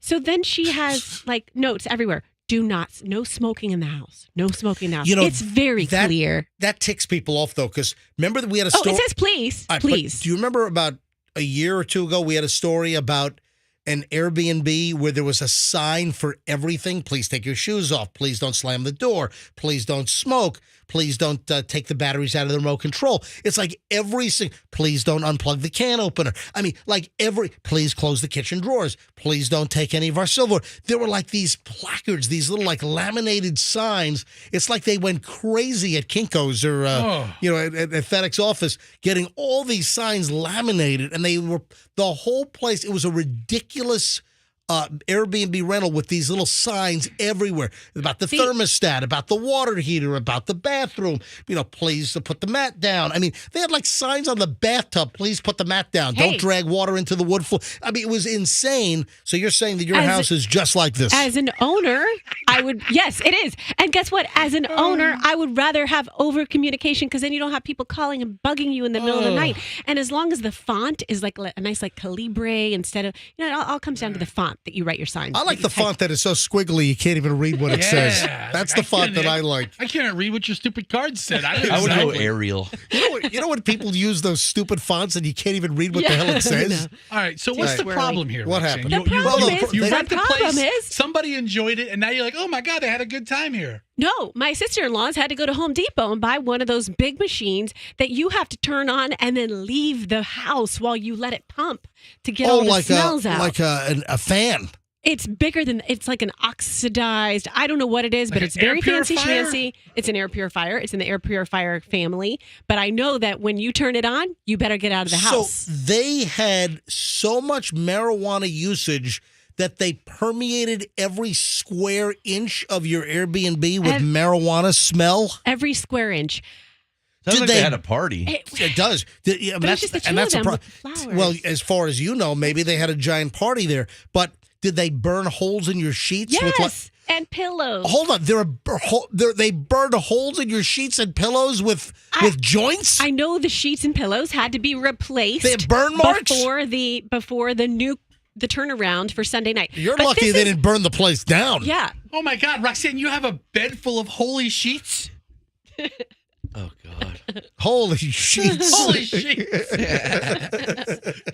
Okay, but this is what makes me the most And then angry. you had to turn it around. For Sunday night, you had another guest checking in? Yes. So they were there Friday and Saturday. Checked out Sunday. So they checked out Sunday morning. Your sister-in-law had to prepare it for a check-in at 3 p.m. on Sunday? Exactly. And the place was wrecked, and it reeked of marijuana. Reeked. And the sheets were burned with blunt marks. Okay, so this is what makes me the angriest. Oh yes, tell us. This place has a beautiful, beautiful outdoor oasis.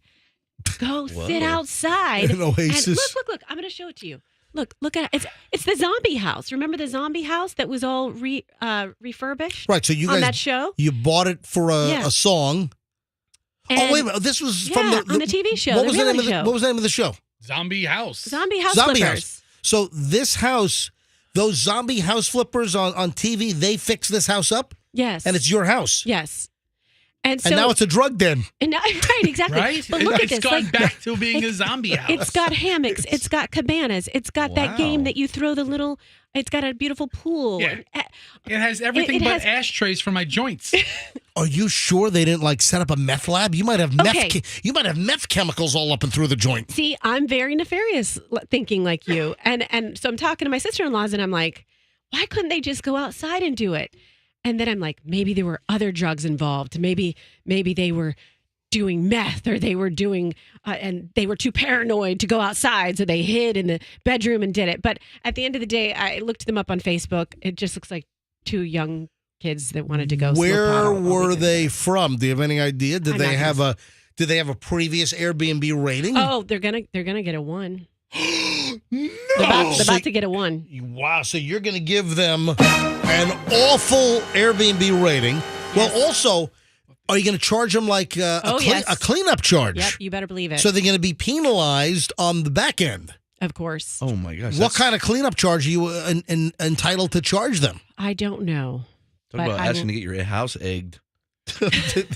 Listen to Froggy. Now you think you're going to give them a 1? Retribution. You say, what? Yeah. You'll put a receipt. They'll give you a receipt for that 1.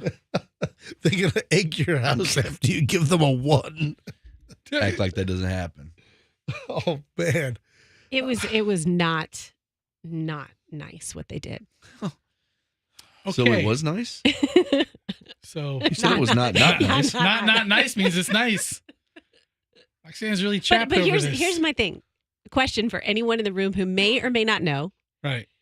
Why do you need to do it in bed? Why didn't you do it in bed? Because they did it right after they did it. Yeah. Did it before they did it. And then did it before and then after they did it. And then did it again. And burned your sheets. Pretty chapped over this, Rox. Festival, listen, good luck. That's why I don't want to be in the Airbnb business. I don't want to deal with the general slob public. All right. What? Sounded awful. What? Look, What sounded awful? Isn't that kind of the risk you take going into the Airbnb business? For real. I mean, but you say, I don't want to... It sounded weird. I don't want to deal with the general slob public?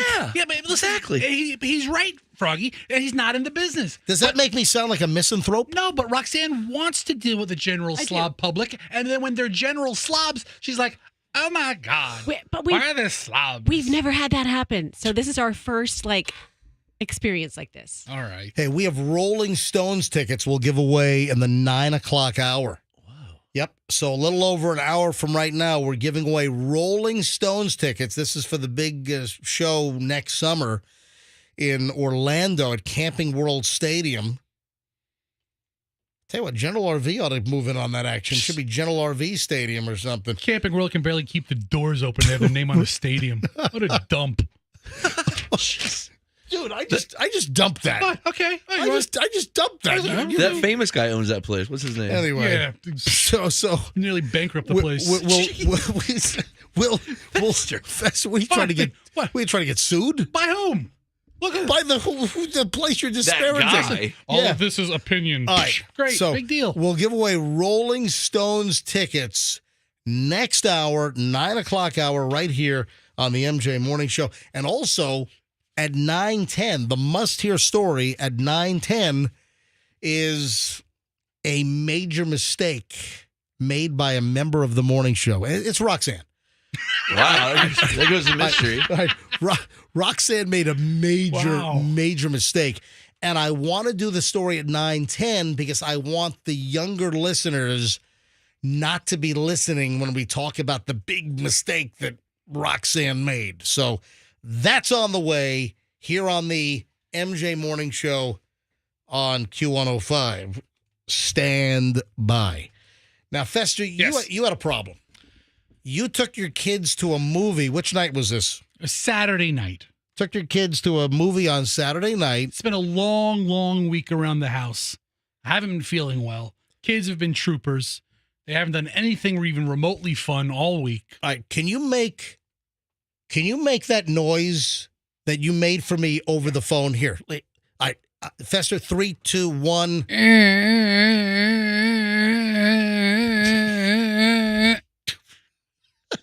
That's the sound.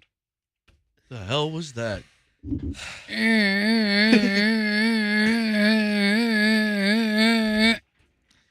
So Fester goes to a movie, and that noise. Do it again, Fester. Go ahead. Right. That noise featured prominently into Saturday night. Explain what happened.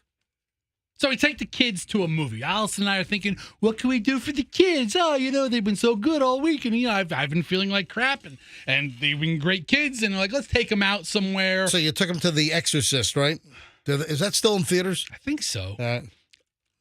So I said, let's go see The Exorcist. No, you didn't. The kids will love it. What movie did you take them to? We saw the movie Trolls. Aren't they for like Trolls 10 now or something? I don't know. It seems like there's several of them. All right.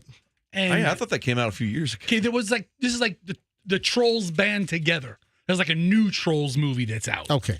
And the movie itself was a real. Where'd you go? Which theater? We went to our AMC of choice, West Shore Plaza. Okay. Oh, near my house, not far away. That's why we're like, let's kids, it's near here. We could always pay them a visit. And they're like, no. You go to West Shore AMC. Yes. At West Shore Plaza. And it was Saturday night. It was like the 7:00 showing of Trolls band together. And it's our family, and there's another family in the row right behind us. And then as soon as the lights go down, the sound. Oh, it's in stereo now. I recorded it for MJ. Just to be sure I can get it. So, what is this sound? That's like from Dumb and Dumber, the most annoying noise ever. You know what? It's not far off. It's not far off at all, because I'm sitting on my seat, the two kids, and then my wife is sitting there, and we're just kind of looking at each other like, what the hell is that? All right, so what happened? It's a kids movie. The family behind us brings their kid, who's probably 2 or 3, just sitting there watching the movie going,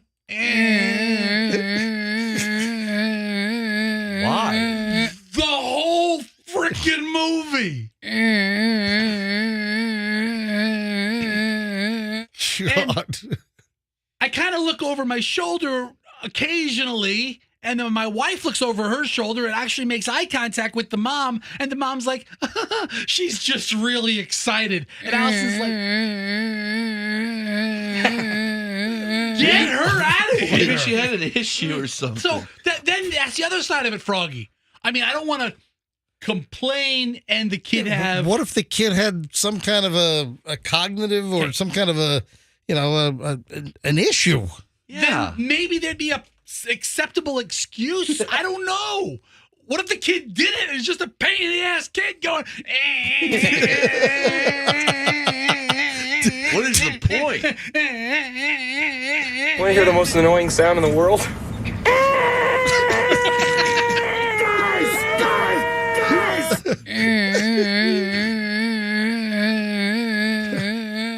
Unrelenting. I can do this. Want to hear the most annoying sound in the world? All right. This was nonstop. And then, as 10 minutes into the movie, Did you want to chuck an icy at the kid? I mean, I'm thinking of all these things I could do. I'm looking back and giving quick coughs, like. So what was the deal? So it was like, was it? You talked about the woman, so it's the woman and the kid. Then the husband comes with this buffet of food once the movie starts, and don't tell me he starts going. I mean, then I'm like, am I going to stand up in a movie theater and confront this guy? Why don't you be careful about be careful about movie theater altercations. That hasn't gone well. Here in the Tampa Bay area. So we've had a couple of those. I know.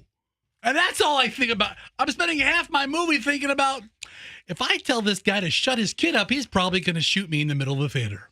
That's what I'm thinking half the time I'm in there. And then the movie's over, and Allison's like, just get the hell out of here. We didn't even confront these people, which I wouldn't have confronted them. But the whole damn time it was, So here's the question. Could I have complained to AMC? I mean, what recourse is there if you're sitting there watching a movie with other disgusting people? I mean, besides us, we're disgusting too.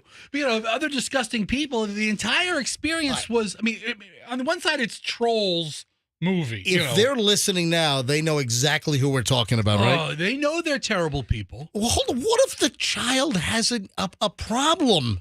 Yeah, it sounds like you might have had an issue. Okay, so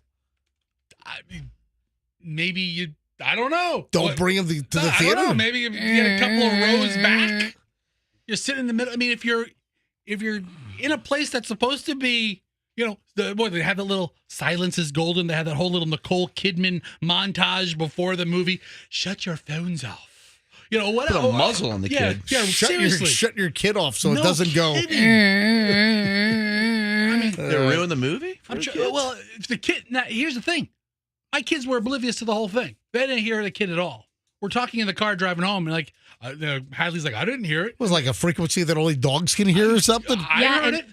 I'm surprised they couldn't hear it because kids can hear all ranges better than adults. Kids were into the movie. Moving along, it's 8:12. At the sound of the tone, it's 8:12. MJ Morning Show here on Q105. Did you see the clear cola gummy that I got on my Instagram? Oh, yes, we did. That was a Photoshop job. No, it's news. Hold on. Nope. If you look at my Instagram, if you look at Certified MJ Radio. Is this from the 5-pound bag? Yes. That Juan gave you? Yes. A listener sent me a 5-pound bag of bulk Haribo Happy Cola gummies. I love the cola gummy bottles. Love them. So listener Juan, right? It was Juan? It was Juan. Juan sent me a 5-pound bag from Amazon, and they're delicious. And while I'm pulling out a handful of these things yesterday, I only have them like a couple times a week. I get a little handful. And because he sent me 5 pounds, these things are going to last until, springtime. So I'm looking at the cola gummies in my hand. I'm like, oh, one of these things is not like the other. One of these things doesn't belong. And I have a clear bottle. Did it taste different? The way these little cola gummies from Haribo are made, the bottom is brown cola, and then the top of the bottle is more of a clear, like a glass, like a Coke bottle or a Pepsi bottle or an RC bottle. What's the Walmart brand of cola? I don't know. Dr. Sam's. Anyway, you know what I'm talking about. So I have an entirely clear cola gummy. And I put this picture of a regular cola gummy in my hand next to the clear one, and I was amazed. I was shocked. I was ecstatic. And I texted, or I Instagrammed this with this text that reads, "As rare as an albino alligator. I found an albino Haribo Happy Cola gummy in the bag today. Only one was produced out of 100 million candies, and I've just won their $1 million contest. This is even rarer than the Willy Wonka golden ticket." Anyway, bunch of likes, tons of comments, and then people like, "No way, you're kidding. This is a real contest?" So then I posted the graphic right after. This is all on my Instagram, folks. This is all on Certified MJ Radio. You see what you miss if you don't follow me on Instagram? So you ought to be following me, Certified MJ Radio. So right after I posted the clear gummy with no Coke in the bottom of it, I posted the graphic from Haribo from their website, win $1 million, find the clear Happy Cola bottle, and win $1 million. And I have it. I'm holding it up to MJTV right now. So if you want to see it, go to my Instagram, Certified MJ Radio, and it's up there. And win $1 million. It's right there. Win $1 million. It's the Happy Cola Gummy Haribo contest. And boom. So I won $1 million. Oh, God, shut up. An idiot. You called me an idiot. What'd you do? Like Photoshop that? What's happening? It looks kind of real. Wacky Jackie did. So, Oh. yeah. When I found the clear bottle and I just made up the whole story. I went on the website looking for it. Of course you did. So when I made up the whole thing, after I found the clear bottle, I'm like, oh, man, I need to say something here. $1 million contest. We've made 100 million gummy bottles, and if you find the clear one, win $1 million. So I posted the picture and then posted the text, the caption to the picture, and then I texted Wacky Jackie quickly. I'm like, Wacky Jackie, take a look at my Instagram. You see the clear cola bottle? Come up with a graphic that find the clear bottle, win $1 million. So Wacky Jackie, who's up in Ohio now, she left, but she'll still do our graphics. She whipped this thing together, so I posted it afterward. And some people are like, oh, my God, congratulations, MJ. You deserve it. Oh, yeah, absolutely. So a bunch of people actually still bought the fact. I mean, it's clearly parody. You know, what if I get a cease and desist later today from Haribo? All right, so not everybody fell for it. Here's Flicky 1986. Yeah. Nice Photoshop. Here, Christina, way to go, MJ. Congratulations. You deserve it. And here's one, good artwork. Oh, geez, go ahead and tell him you won. So, again, hey, if you don't like my Instagram after you follow, then unfollow me. But Hey, Fester, go to the search button and do Roxanne Wilder. Ooh, okay. So, MJ, I know you what don't. did you post? Well, that's what I'm about to show you. Roxanne You also don't- found a clear gummy. Yeah, okay, click on the first reel there. Watch this. Watch one? this, MJ. Watch this. Do we have some sound Yeah, here? play it, go. Oh, you see all those orbs, Yeah, by the way? yeah, You see the orbs in the unmuted. beginning? That's my daughter. What is that? Isn't that terrifying? She's wearing a scream mask. And But it looks like a bedazzled scream mask. It is. It looks like a disco ball version of a scream mask. Oh my God, look at her eyes. I know. And then She her got eyes little- are like all devilly. Where'd she get the devil red eyes? That just happened with the camera? Yeah, it did. And then you know what's cool too? You didn't see it, Oh my but at the God. beginning of the video, there are all kinds of orbs floating around Yeah, I too. saw it all. So this wackiness is up on Roxanne Wilder on Instagram. Yes, and then Froggy. What is up with her eyes? She takes the mask off and her eyes are glowing like red lasers. It's because I have the flash on, but that's the effect. Or she's demonic. That's That is crazy. Possible. Or she's Beelzebub. She's like a Santa scream. Oh my. Uh-huh. Man, that's crazy. And she came up with that herself. This is Like, the bougiest horror mask I've ever seen in my life. I'm telling you, it's a disco ball version of the Scream mask. It's cool. It's cool. And you can also follow Froggy. I always forget what yours is. But Froggy MJ Radio, baby. Froggy MJ Radio and see all of his concert stuff. This is the NFL on the MJ Morning Show. Tell you what, the Bucks just barely won yesterday. Against the worst team Yeah. in the league. Yep. Way to go, guys. Yep. Wow. Yeah. They barely won. So what was the final? It was 21-18, and the Bucks did beat the Carolina Panthers 21-18, but this easily could have gone the other way. And the Bucks would have fallen to fourth place in the NFC South, while the Panthers probably would have moved up to number 3, or No. the standings. No, The Panthers suck. Oh, that's right. That's right. Because they suck. that's right. Because they were 1-10. Yeah. Now they're 1-11. So they would have stayed still. Even if they beat the Bucks, they would have stayed at number 4. All right. They could have beaten the Buccaneers by 100 points. They'd still be the fourth place team. But the Bucks did themselves a favor by winning a game they actually should have won. Good job, guys. Big day yesterday for Mike Evans. If we're getting into stats, he I love stats. he did something of note. I'm not exactly sure what. He Caught a ball. He's a running back? I don't know. Yeah, Mike Evans, he had a good touchdown. I saw that. Well, the record he set was like for 10 years in a row, he has 1,000 yards receiving. Andrew just said that he hit 1,000 yards this season. The only player that has more is Jerry Rice Aroni. Played for San Francisco. Guys, never heard of him. Nope, me neither. A migrant boat, a boat full of illegal aliens, migrants, washed up on a Malibu, California beach in the backyard of... Oh, man. Barbara Streisand. And she welcomed them all right in, right? Exactly. That's exactly. Yep. She opened up her mansion. Barbara Streisand opened up her mansion doors and said, "Come on in. Come in. Come on in."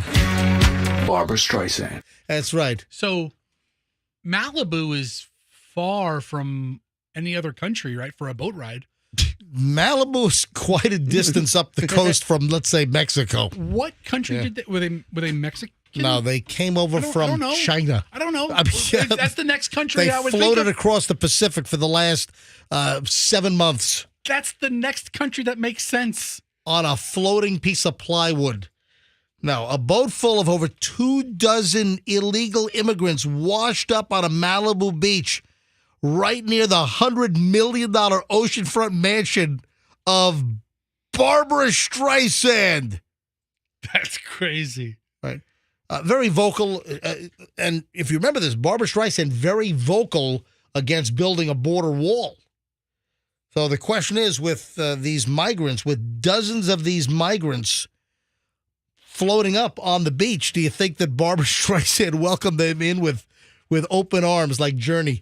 Open arms. Barbara Streisand. I'm guessing not.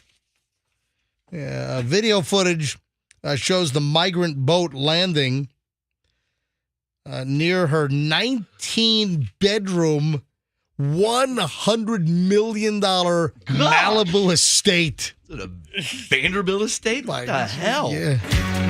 Barbara Streisand. It's a hotel. Yeah, but She has room for them all. You're right. That I'm guessing that she opened up the doors and had her butlers just welcome them all in. Yep. And listen, it's 19 rooms. I'm sure there are plenty of bedrooms for all of these migrants that floated up from Mexico. Listen, Talk about overkill. Yeah. She said that they are just people who need people. I haven't heard that. Are the luckiest people in the world. Fester's trying to sing a Barbara Streisand song. Barbara Streisand, people wash up on her beach. And right near Barbara Streisand, Lady Gaga, Cher, really, Will Smith, Jennifer Aniston, and Malibu's a sanctuary city. Hey, Barbara Streisand's toilet is a sanctuary toilet. Yes. So she invited all 24 illegals to use her toilet. Okay. Oh. Use my toilet. You all probably really have to go. And it's right here. You can tell everybody that you use the toilet of Barbara Streisand. Yeah, I'm guessing that Barbara Streisand did not open her doors to let the 24 illegal migrants that floated onto her beach in. That's just what I'm guessing. Home Alone. Now, this is interesting. Roxanne, did you tell me, who told me the story? Was it you or was it Fester? Well, I saw the story and then I referenced that's right. My kids watch it and they can't believe that that's Kevin. That's right. Okay, so it was you. You sent me an email because, listen, I get emails from everyone on the show. Kevin! Except Froggy.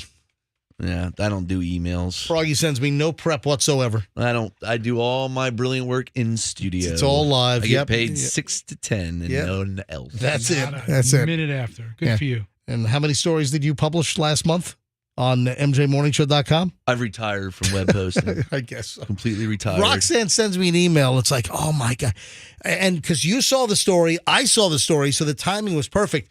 Roxanne's kids have seen the adult picture of Kevin! Of Macaulay Culkin from the Home Alone movies. This has been a big weekend for that guy. Why? He got like a star on the Walk of Fame did he? in I the didn't- last Yeah, week. that's, I didn't see that. That's what I'm talking Don't you about. got to pay for those things? He's back in the news. I didn't know that. That's what it Oh, so that's what. the story I Oh, sent that's you, oh, right? I don't know. The story Well, that do I you read your prep? Well, the story that I do read the prep. The story that I have is somebody tallied up all of the grocery items that remember when his parents were on the trip and they left him at home alone, and he had to go to the supermarket to get stuff? Yes. Somebody tallied all of the items that he purchased back in the 1980s. What was it? That movie was what, 89 or 90 or whatever it was. It was 89, maybe? It might have been 90. 90? Home Alone might have been Christmas of 1990. So someone tallied up what he spent at the supermarket back then. It was 90. So 1990 was Home Alone. And then compared the same shopping trip that Kevin would take today and how much it would cost. I think I've got an audio bite from the movie. All right, listen to this. Hold on, I got a coupon for that. That's for the Tropicana. It was in the paper this morning. Also, can I point out that the Tropicana, the half gallon in the old cardboard container, that's what it was, a half a gallon. Now, what is it, like 48 ounces or something? So it's less. Whatever. Anyway, it's like they've made the half gallon closer to a quart now with all of these items. Shrinkflation has taken over everything. So the coupon he's presenting is $1 off on the Tropicana. Hold on, I got a coupon for that. It was in the paper this morning. 1983. Okay. 1983. So what did he buy for $19.83? A toothbrush, I remember, is in there, right? A TV dinner, a loaf of Wonder Bread, a frozen mac and cheese. He bought like some saran wrap or cling wrap. He bought a half gallon of milk. He bought Tide laundry detergent. He bought toilet paper, a half gallon of Tropicana orange juice. He bought a packet of those plastic green old school army men, and he brought like some bounce or something, some dryer sheets. God, how out of stock was this house? They were gone for like a day. I know. Runs out of everything. The wet bandits came over and took everything. The total, as you heard, was $19.83, and a dude online shot a video purchasing all of the things that Kevin purchased. Oh, that's great. Do you have any idea how much that exact same shopping trip would cost today? I mean, So 1983, let's just say $20. What do you think it costs today? I don't know. I would say $50, Pat. You're not over. Nope, keep going. Damn, it's incorrect. But you didn't go over. Keep going. I'm good at this game. You are good. 55, Pat. Nope. That's right, I guess. 59. Wait, nope. You guys are playing this game like But horses. you guys are not over 62, yet. Pat. Nope. Pat. It's Drew. It's not Pat. Or Bob. Bob. Yeah, Yeah, Bob. this is the price. This is the Price is Right mountain climber You're game. messing up Pat Sajak with the I mountain like climber? Pat. He's my favorite one, so I'm going to use him. I will go with lucky number 69. So close. You busted my sense. I should have done. The mountain climber just went over the cliff. Suck at this game. In I the should mountain have climber done game. my true favorite number 68. It was And you would have been right. so $63.73. Oh, 63. okay. It was 1983 and 1990, and now the exact same groceries that Kevin from Home Alone purchased then versus now from 1983 to $63.73. Wow. Professor, bring up the inflation calculator online. But then also, you're not getting the same quantity. So you're paying a ton more, and you're also not getting the same quantity because you don't get a half gallon of Tropicana anymore. I don't think I believe. I think it's not. I think it's higher than that. It's got to be. I mean, go to the Walmart app. Tell you what, buy your stuff. Why don't you go physically purchase everything and bring it in tomorrow? No, I think and bring the receipt in. If you go Smart to the guy. inflation calculator, I think if you put in 1980, what is it? Not in 1990, and then you put in $18 or whatever, $20, it's going to be more. It's going to be like, I think it's going to be like $80. Yeah, I think you're right, Froggy. Damn well, right I you am. know, I like that content creator's idea there. I'm trying to think right now in my head what 90s movies could I watch and recreate scenarios pertinent to today. How about like Pretty Woman, like what the hooker charged then and what the hooker would charge today. Yeah. Perfect. What do you think about Right, that? where he marries the hooker at the end. So there you true. go. There you All right, so have it. according to the CPI inflation calendar or calculator, $20 in January of 1990 is $48 today.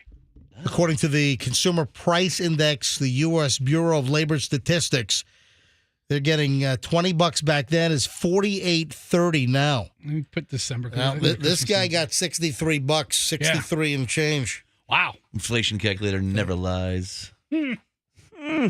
Oh, and yes, Macaulay Culkin gave an emotional speech during the Hollywood Walk of Fame. How can I say this? That he was such a cute kid, but as an adult, He's been in some great movies. not so much. That's true for like almost everybody.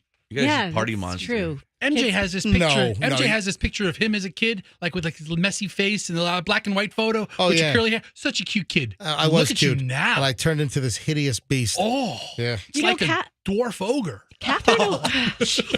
What? Like a dwarf ogre, but you're big, but you're not big, but you're big, and you're an ogre, but you're not ogre. No. You know. Catherine O'Hara looked really good. She looked like the same she looked in the movie. Remember the mom who's Yeah, because then she also went on to star in Schitt's Creek. Yes. Yes. Yeah, she looks great. And she's a great actress. She really is. She's one of my favorites. That part that she played in Schitt's Creek is unbelievable. The voice she do, the affected sound. That's we were very late getting to that show, but Michelle and I, we plowed through all of those during the pandemic and saw all of those things. What time is it? 8:32 at the MJ Morning Show. Roxanne made a massive mistake. We'll get to that at 9:10. I'm trying to get to like a safe harbor zone to tell the story. Yeah, and we have to tell the story in the appropriate way. Okay, maybe it wasn't the worst mistake in the world. Maybe this is just how it happens for some people. No, it was the worst mistake, and that was terrible. I mean, what were you thinking? I was thinking I've never had this happen to me before, so I just didn't know. Really bad mistake. Roxanne will tell the story at 9:10 this morning. Also, in the 9 o'clock hour, we'll give away Rolling Stones tickets for the show in June in Orlando. Would you like to see the Stones? We got your free tickets coming up all this week. Now, we'll give away the first pair coming up next hour, 9 o'clock hour, here on the MJ Morning Show on Q105. Hey, I'm laughing because of this dress. Andrew, did you get the story in the As Heard on the MJ Morning Show? Did you put that up? All right. Andrew's going to put this up now. And this woman ordered a dress online, and it's one of these what was advertised versus what you got. And this woman says that she was stunned, and she's a fashion blogger, and she purchased this off-the-shoulder, like a gold lame, like evening gown from some type of an online retailer called Shirley or Churley. It's Cherley. Ever hear that, Roxanne? Nope. Churley. And was absolutely floored to get a yellow dress, which was the most horrific looking dress, the worst like look-alike ever. It wasn't even close to what she thought she ordered from this website, Churley or Shirley. It's how do you pronounce it? Churley? Share? Like if I could turn back time. Or share. Go to our website, Fester, so Sure. you can see the story. Okay. Go to, folks, we made this easy for you. You go to mjmorningshow.com, and Andrew just put it up, so hopefully it's populated. Go to mjmorningshow.com, and then click on, near the top, you'll see As Heard on the MJ Morning Show. So As Heard on the MJ Morning Show. And click on the story. Okay. And look at the dress. Professor, just stop. Just all right, let me handle the website from here. Let me just handle it because I don't know what you're clicking all kind. You're just clicking stuff. Clicking the links. So this woman, look at this. She orders Roxanne. Take a look. She orders this gold dress. I mean, that is exquisite, right? That's a really beautiful dress. Okay, and yeah. this is what? That's what she got. Well, I mean, I'm on this website on my own computer right now, right. and I'm looking at the prices, and I'm like, this isn't going to be good stuff. You know that based on the prices of the clothing. But wow, that picture did not live up to this. Oh, the reality. She thought she was getting this gold dress, and she ends up with this yellow monstrosity. That looks like a bad costume you get at Spirit. It's like, it's like if you wanted to be like a fat banana. Yeah. It's awful. It's terrible. You know what? It's like it's like a wench dress in a Johnny Depp pirate movie. Yeah. It's like tattered though. Exactly. It's awful. And the original, the one that she thought she was getting, is a pretty gold color. It's like a shimmery true gold. That is an exquisite looking, expensive dinner gown dress. And then the one that she actually gets is like a mustardy yellow, just hideous It color. looks like 39 cent a yard ribbon that you buy at Joann's Fabrics or something. All right. It is, folks. Well, the other dress looks like it's from like off a supermodel runway show. It does. Something. Yeah. It doesn't look like a normal dress. That's the point, though. It's an awesome looking dress. And then suddenly you get this thing. Take a look at the picture. So we have the image online. If you go to mjmorningshow.com, take a moment later on. This will be fun to do in the office. If you want to, hey, I was listening to MJ this morning on 104.7. Hey, take a look at this. He's talking about this lady that a fashion blogger orders this dress. This is what she thought she was getting, and this is what she ended up with. So go to mjmorningshow.com, and then you click on As Heard on the MJ Morning Show, and it's the top link right now. And it is a bona fide absolute mess. Absolutely hysterical looking. Couple of cannabis stories I want to get to. I think we're in the safe harbor zone here, right, Froggy? Well, sure. I'm just concerned because I saw that a woman in a cannabis-induced psychosis stabbed her boyfriend 108 times. Sounds like there might have been something else involved. I'm just saying, listen, you're a medical marijuana card holder because of some of your medical ailments. Very responsible. Have you ever gotten close to dipping into a cannabis-induced psychosis? No. Just the salvia that one time when I tried to eat Lou's couch. That's not what this is. Yeah, right. No. You tried to eat Big Lou's couch? Well, I thought it was a big Werther's caramel because it was caramel colored. And then I turned into a baby and flew around his house. You know, my grandpa used to have a pocket full of Werther's Originals. That's right. Delicious. Yeah, reach into my front pocket here, kids. And What's up with your uncle? What's up with your grandpa? Grab a Werther's Original right out of my front pocket. Oh, no, keep digging. Oh. Yeah. Your grandpa was a creep. No, it wasn't my grandpa. My grandpa never had a pocket full of Werther's Originals. Pocket full of gummy worms. California woman convicted of fatally stabbing boyfriend 108 times. Involuntary manslaughter happened back in 2018. She was just convicted. The jury took less than 4 hours to find Bryn Specher, 32, guilty of killing her partner, Chad O'Melia, as she sobbed in court last week, according to KTLA. Damn. That's a lot of stab wounds. That might be where Jameson Euler ends up, by the way, from ABC Action News out to KTLA Los Angeles. Who? Yeah, just some, got some friends out of LA. I just heard some. So the couple had only been together for a couple of weeks when this Specher attacked him after she took 2 hits from his bong. Wow. She went into a psychotic episode and stabbed her new boyfriend 108 times. Some harsh stuff. I don't think she got that from the dispensary. No. Officers arrived at her residence out in Thousand Oaks, California, to find her screaming hysterically next to his body. So, marijuana. What are you laughing at? What? Who's laughing? Who's laughing? I'm not laughing. Andrew just said in my ear, good thing it didn't happen at Roxanne's Airbnb. Because your guests smoked pot all Friday and Saturday night and wrecked your place. What happens if there was a marijuana psychotic episode there and it's a freaking crime scene? Your guests on Sunday would not have been able to check in. No. They'd be like crime scene tape, do not cross, police line. Not to mention, you're worried about cleaning up all the ashes and the roaches and all the marijuana paraphernalia all over the place and burnt sheets and pillowcases. You have to hire a special company to come in if you've had a death. Yeah, murder cleanup. They probably cleaned up all the coke before you got there. No, seriously, they have those crime scene cleanup companies. Yeah.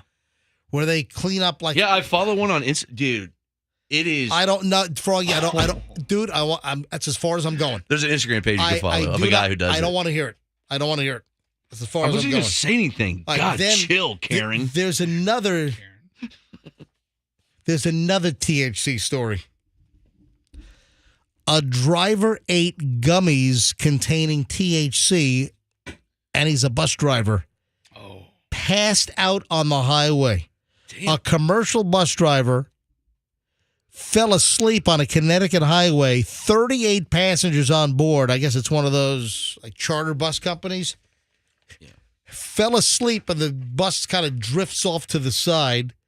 Fell asleep. He ate THC-infused gummies. He's going to roll into a probation program, but it could result in criminal charges being dismissed. A state judge in Bridgeport approved the accelerated rehabilitation for Jin Huan Chen, 59, who said he didn't know the gummies contained the active ingredient in marijuana. You think they're just CBD eaters? Well, I mean, this is a problem. I mean, you have these infused candies, and yeah, there are going to be some people that are not going to know that they're ingesting like THC gummies or THC candies. You know, the person that bought them might very well know, but what if an unsuspecting individual ends up with some of these gummies or candies? They don't know. I can legitimately see where somebody might ingest them and not know. That's a stupid ass person then. I mean, they look like gummies, Frog. Yeah, but they're not in a bag. They're in a jar. They're with locked up deal. People are idiots. I love this story. This is out of Longwood, which is right here in Florida. Longwood is kind of northeast of Orlando, right?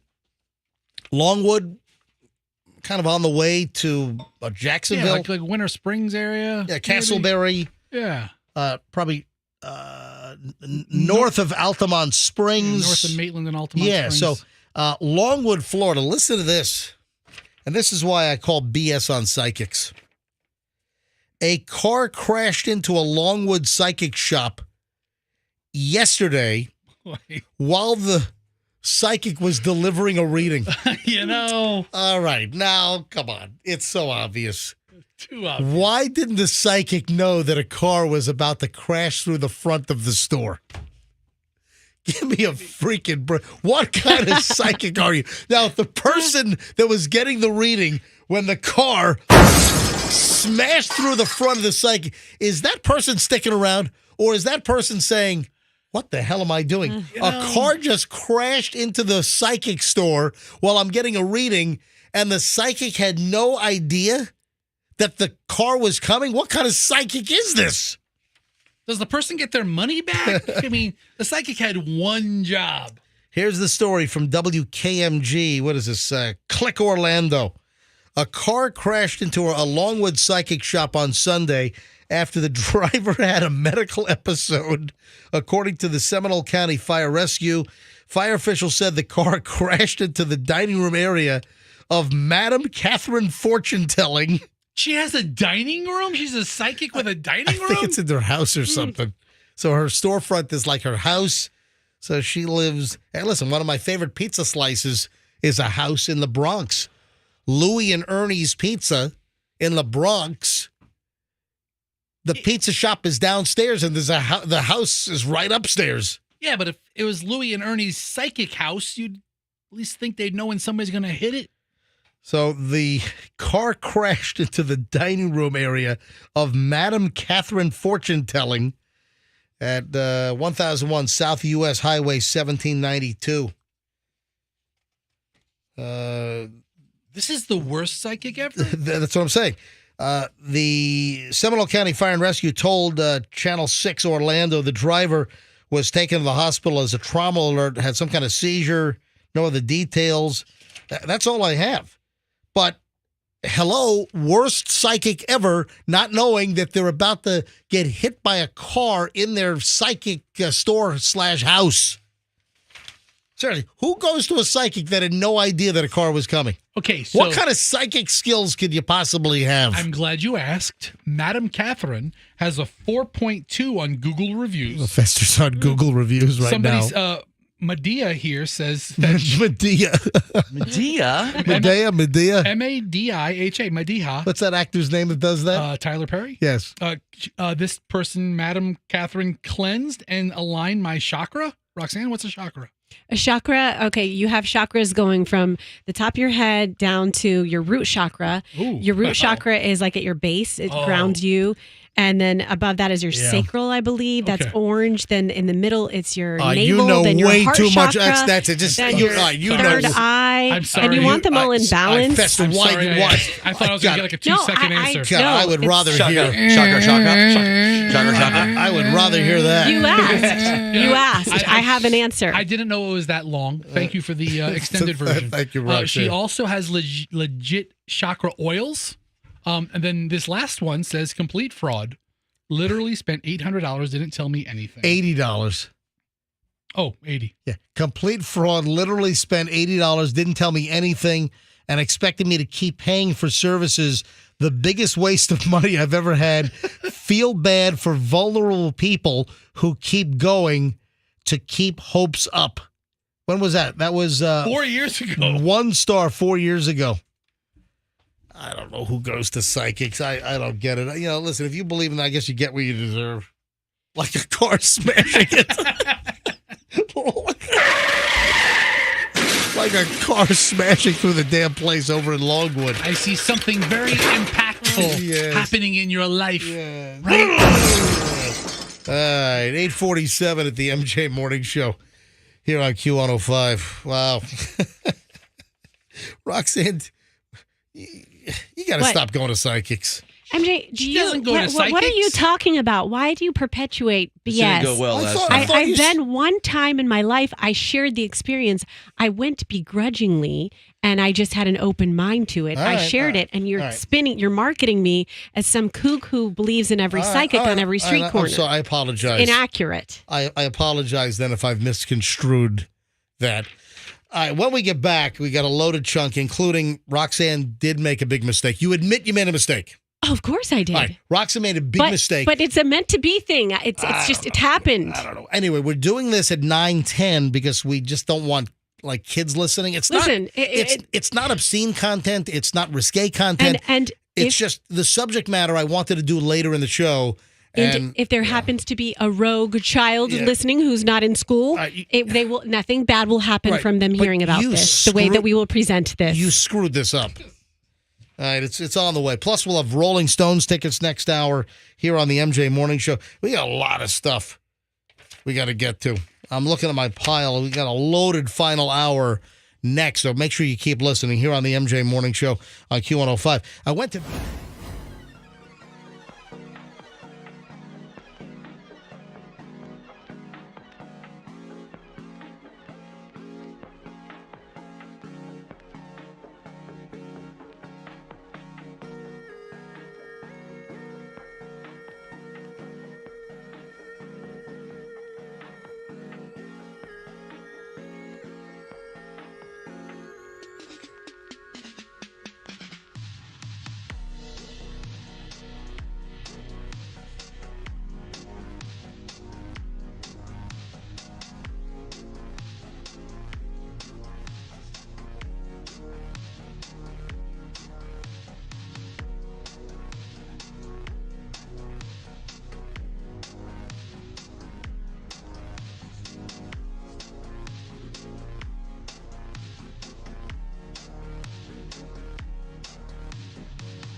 final Seinfeld episode. I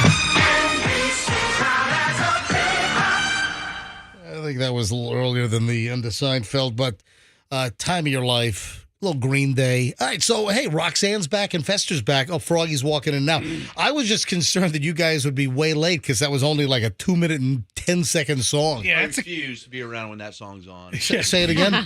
That's a quick song. Froggy doesn't like that one? You don't like that song? Other Green Day hits that are much better. All right, well, listen, we got a variety of Green Day in the system here. I'm about to shock you guys. All right. Shocking. Okay. I am about to shock you guys.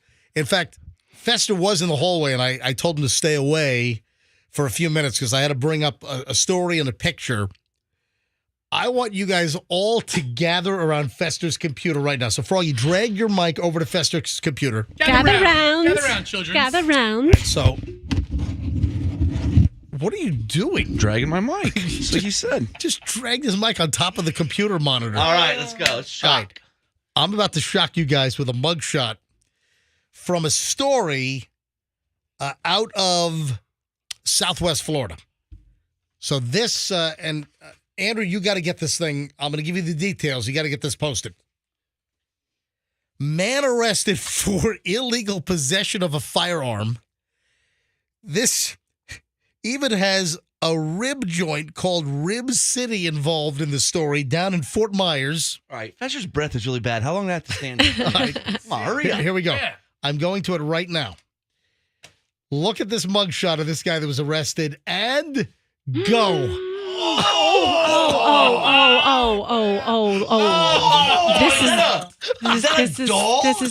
This is not good. This is not good. What happened? You get a fight with a monkey? I actually think that this person should never be arrested for anything. They should just get a pass on everything. This will give you nightmares. Oh my God. The hills have eyes. For the rest of your life. All right, Andrew, you got to get this up. All right, here's what. Just type in this. Type in wink. Let me just give it to you off the air. You guys go ahead and talk. Yeah. Oh my God. Yeah. This is the saddest thing I've ever seen. What happened to her head? Is it a her? Is it a her? It's a man. Okay. I can't even tell. It's a guy. Almost looks like a creature, right? This looks like something out of a doll out of a horror movie. This looks like the doll that nightmares are made of. All right, so half of its head is completely bald, and the other half, like the left to right half, like right down the mohawk line, one half is like long, luxuriously long, like rocker hair long. Then the sores. All right, Andrew, let me know when the picture is posted. Folks, we're going to get this mugshot. I'm going to warn you right now. What the hell's going on here? I'm going to read the story in a second. Andrew, get this posted. Folks, we'll have it momentarily. It'll be posted on mjmorningshow.com and as heard on. So near the top of our webpage, you'll see a box that says as heard on the MJ Morning Show. You'll be able to click on that and get to the story from Channel 2. What is that, Wink? Oh, no. And what is Wink? It's CBS down in Fort Myers. Anyway. Wow. Have we decided that or deciphered if it's a man or a woman? It's a man. It is. I said it was a man. Okay, because the name is Francis. Listen. That's why Well, Francis also was in Pee-wee's Big Adventure. I know. You are. What am I? Pee-wee's Big Adventure. The Lee County Sheriff's Office arrested Francis Daniel Gannon. Hope there's no relation to Tim. 25 after deputies were called to a Rib City located on North Cleveland, Fort Myers.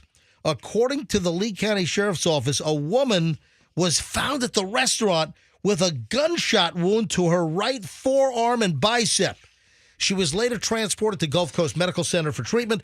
While being interviewed by detectives, the victim claimed to have been staying at a nearby motel for the past 3 months with Gannon. The victim reported leaving the motel to purchase a vape, where she discovered blood running down her arm. She noticed the gunshot wound and then proceeded to run back to her motel to locate a belt to wrap around her arm. The victim claims she was unaware of who shot her, but assumed it was a targeted drive-by shooting due to her hearing a nearby car screeching tires. During an interview with deputies, the victim claimed neither she nor Gannon owned firearms, but the Lee County Sheriff's Office reported that the two had prior engagements with deputies related to domestic violence. for which Gannon had been arrested. Deputies found inconsistencies with her story, prompting them to search the hotel room. They had a warrant, and then he was arrested for the possession of a firearm while being a convicted criminal. The mugshot is a nightmare. It is, my God, it is up. You've got to see this mugshot. Folks, is he a mole person? Whatever I say will not prepare you for what you're about to see. True. True that? This is a good look for you, Froggy. I'd go to mjmorningshow.com. Go to my website. Go to mjmorningshow.com. Then click on As Heard on the MJ Morning Show. And you tell me what the holy hell is going on here. I mean, I'll tell you what. If people go to our website right now, if people go to the website, they will call up and say, "Holy God!" Yeah. I wonder what he sound. What if he's like, "Hello, nice to meet you, gentlemen." Oh my God! You're right. It's unbelievable. Holy God! You want to get to the story, to my story, MJ? Because I know you got out of bed this morning. Well, it's 9:10. Yeah. Your story is 9:10. 9:10. But how excited were you today when you woke up out of bed and said, "I get to get on Roxanne about her parenting and she made a mistake," and you probably jumped out of bed without the alarm even going off. You probably got in your car and like zippity doo dah out of there, clicked your heels like Mary Poppins. Just so excited. I am driving this week a Veterans Ford Mustang GT, a brand new 2024. Yep, from Veterans Ford. You go there, you tell them you want the MJ deal. You're going to get the best deal on a Ford. Veterans Ford, tell them MJ sent you. So you're thinking that your story that we're doing in a few minutes is what motivated me to get out of bed this morning to come to work. I know it is. Mm-hmm. It's true. Maybe. We'll get to your story in just a minute. I don't know if anybody went to the pickleball tournament in St. Pete over the weekend. Oh, I missed it. Yeah, 200-plus players. Damn. Pickleball tournament. Were there any fights? Did any tennis folks show up? And because you know what's going on. We've talked about this. There are big problems between tennis players and the pickleball players, and the pickleball players thinking they're entitled, taking over the tennis courts at municipal tennis courts all over the country. And I mean, there are fights. I mean, we had a story last week that some angry tennis player apparently lit all the pickleball stuff on fire in a shed in Santa Monica or somewhere out there in California. That's what you get, pickleball people. Yeah. Just unbelievable. Fester, can I address something with you for a minute? Sure. You seem okay sitting down and on the show. You're a little cranky, but you seem okay. Okay. I saw you during the break as we were getting to break. Yes. I saw you try to lift up and get up, and I mean, I have an injured leg. I made no bones about this. I saw you hobble down the hall. Yes, I have a limp, a noticeable limp, and I walk very slowly because I have an injured leg. And that's just because of the collapse that you had last week in your bathroom. Yes. All right, but does it hurt? But is it just because of the fall, or you're still just all decrepit because of the illness that you had, which we still really don't know what the hell you had? It was some kind of infection that my body decided to fight by giving me explosive stuff. All right. Yeah. That's all I need to know. The leg is the worst part. It's like a bone injury on my shin. I saw you get up like you were 99 years old, like you were Jimmy Carter or I'm something. doing everything pretty gingerly right now. And I saw President Carter this weekend, not personally, but I saw him at Rosalind's service. He's looking great. I don't want to be alive that long. All right, I'm being facetious. I don't. It was like they rolled the crypt keeper up in a wheelchair. That was rough. Yeah. Now he left. Anyway, listen, Jimmy Carter, regardless of his politics, regardless of where you fall on Jimmy Carter's politics and his presidency, the dude's a decent man. Really is. I mean, the Carters are decent people. I heard he was a real scumbag. Oh, you stop it. No, he wasn't. Jimmy Carter. But, man, that scared me. Wow. That was really scary seeing him at Rosalind's. It scared you? Would you think it was a zombie? It did. It was like that mugshot from the guy down in Rib City in Fort Myers. It was just bizarre. All right, so, Fester, I guess you're not in a condition to stand up and do squats right now. You know what? No. Even in perfect health, you're not in any kind of condition to do squats, are you? I mean, if you want me to get back up, then no. You need a cane. No, I had a story about how 1 minute of squats daily can help improve your brain health. Okay. And I do that. I do squats all day. Yeah. There's Last new time research I did out. When I sharted. All right, I'm dumping that. Don't dump it. I just What dumped happened? that. You can't say that. Froggy, I just dumped that. Sorry. The funniest thing all show. It's true, though. I don't see why. It went over on dump all my good stuff. It went over on MJTV, where it will live, and it will also be on the podcast. When that gets posted about 11 a.m. this morning.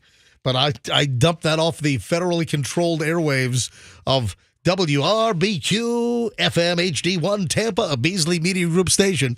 I dumped it off of 104.7 FM. Have to disagree with that decision. Oh, man. Anyway, so 1 minute of squats daily can build your brain health. A new study published in the Journal of Applied Physiology.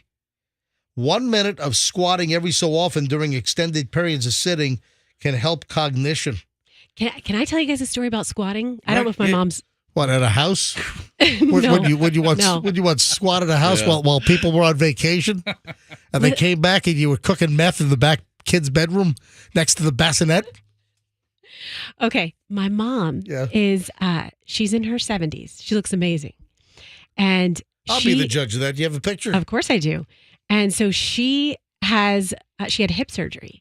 And part of her hip surgery is doing a lot of squats. And I'm telling you, she's got a butt on her now. I'm like, Mom, you've never had a butt. You're staring at your mom's butt? Well, I see her when she's wearing her little leggings. And so I'm telling you, squats are good for a multitude, your brain and your butt. Maybe you got your butt from her. Maybe. I never thought I did, but now it's a possibility. It was always hiding under there. Hold on. Andrew wants me to take a call. It's 9:10. It's 9:11 now. I got to do the Roxanne crazy story. Hold on. Can you bring up the phone screen? I don't even know who I'm talking to I don't here. know who we're talking to. Let me go to phones. Andrew said take go. line 5. Bobby and Zephyr Hill. Oh, Bobby.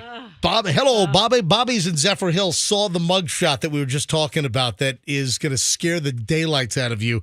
Bobby, welcome to the MJ Morning Show. Thank you. I think I am traumatized for the rest of my life after looking at that mugshot. Dude, can you believe that? I've never seen anything like it. I was telling the phone screener guy, if they ever remake the Goonies, then now you got a new sloth. You don't even have to put makeup on anybody. Oh my God! Yeah, the amount of, or in like a Hobbit movie or something, or I don't know. They could save hours of makeup application and hiring a makeup artist to do this. It looks like he's part of that family where the one brother They do sits a there and mashup of barks. Goonies and Lord of the Rings, then they've got their guy. Oh yeah, absolutely. What were you saying, Froggy? You remember that video we were looking at, that backwoods family? Then one guy just goes. Oh, yes. Like the Whites of West Virginia or something? No, they're called like the Rickersons or something. But he looks like he's a part of that family. I tell you what, folks, go to the phones now. I like that Bobby just called in on his own. But if you went to see the mugshot that we were just talking about, I would like to get, before I get to Roxanne's story, I'd like to get just some reaction. Just like Bobby called in, just voluntarily, just off the bat. Bobby, I'm sorry to traumatize you, buddy. Hey, it's worth it, man. I love the show. You guys have a good one. Thank you, Bobby. All right, so if you went to mjmorningshow.com, clicked on As Heard on the MJ Morning Show, and you looked at the mugshot of this guy busted down in Fort Myers that we just talked about, if you saw that, call us up. Let me know your reaction. 800-990-1047. 800-990-1047. You heard Bobby just say he's never seen anything like it. I'm in the same boat. And I've seen a lot of crap, doing a lot of prep for a lot of decades. And I've never seen anything like this. This is one of the craziest freaking mugshots from the Lee County Sheriff's Office that I've ever seen. So if you looked at or if you haven't, go look at it right now. Go to mjmorningshow.com. Near the top, you'll see a box with a picture of us that says, As Heard on the MJ Morning Show. Click on that, and then it's going to be the top item, man arrested for possession of firearm. And take a look at this thing. And then call us up. Call us up, 800-990-1047. And you dial us up, and you tell us what you think of this mugshot. All right, back to phones. I'm only going to grab a couple of this. I got to get to Roxanne's story. Joanne Also in Zephyr Hills. Joanne, you're on the MJ Morning Show. Hi. Hi, how are you? Doing well. What do you think? Scary. I never saw anything like it. Chucky and his bride looks better than he does. Chucky and his bride looks better than he does. That is a very accurate statement. It's a very demonic-looking face he's giving the camera. But the hair thing and the scabs all over his head and face is and that? just the eyes. I mean, Looks like he hasn't had a bath in about 10 years. I don't know what the hell has happened. This is an official picture from the Lee County Sheriff's Office. It is unbelievable. Hey, thanks for calling in. I appreciate it. You're welcome. Bye-bye. I'm just going to cold pick up these calls. Hi, good morning. Who's this? Hey, it's Rob. Hey, Rob, did you see this mugshot? Yeah, man. It looked like when little Jason Voorhees grew up, when they ripped the mask off him. Oh, not far off, man. Unbelievable. Thank you, man. I appreciate it.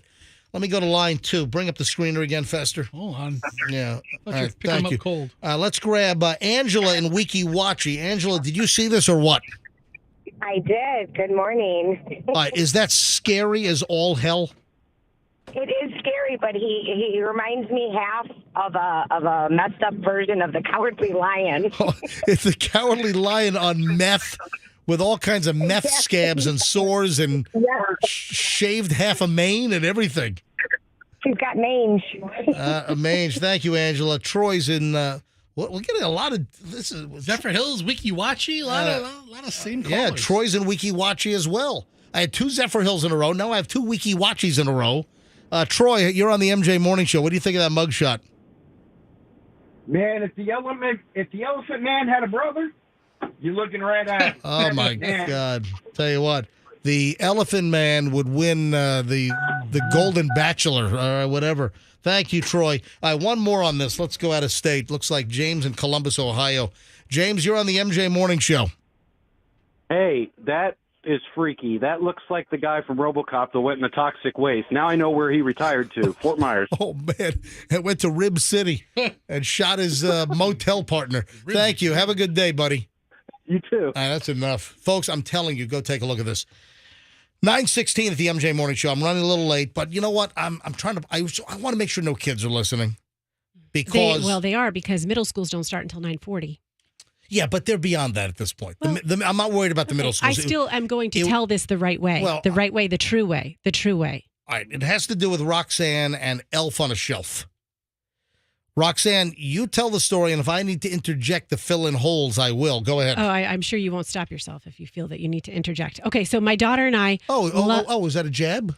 Yeah, it was an absolute jab. All right. My daughter and I love to go to the craft store. Before having children, I never went to a craft store in my life. Like Michael's? Yes, we go to Michael's. And so we go up and down the aisles at Michael's. We take our time. That is the one shopping trip where I let us roam and look at every little thing. I can tell you the whole layout. And we went to Michael's a couple weeks ago, or about a week ago, and we're doing our usual, just taking our time. And we come across the shelves that have the Elf on the Shelf. Elf on a Shelf. We have never had an Elf on a Shelf visit our home. I'm assuming that's because, Daviana just turned 3, so things are a little hectic in the house when you have a 2 and under kid. And so the Elf on the Shelf, for whatever reason, hasn't yet come to us. And so we were walking through the store, and my daughter sees the Elf on the Shelf little box that it comes in the storybook and says, Mom, let's get it. I said, absolutely.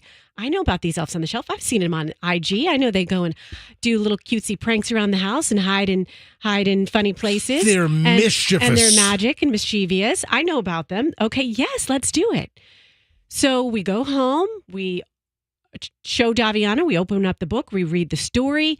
We know you're not supposed to touch the elf. And after we read the book, if you touch the elf, it sucks the magical powers out. Absolutely.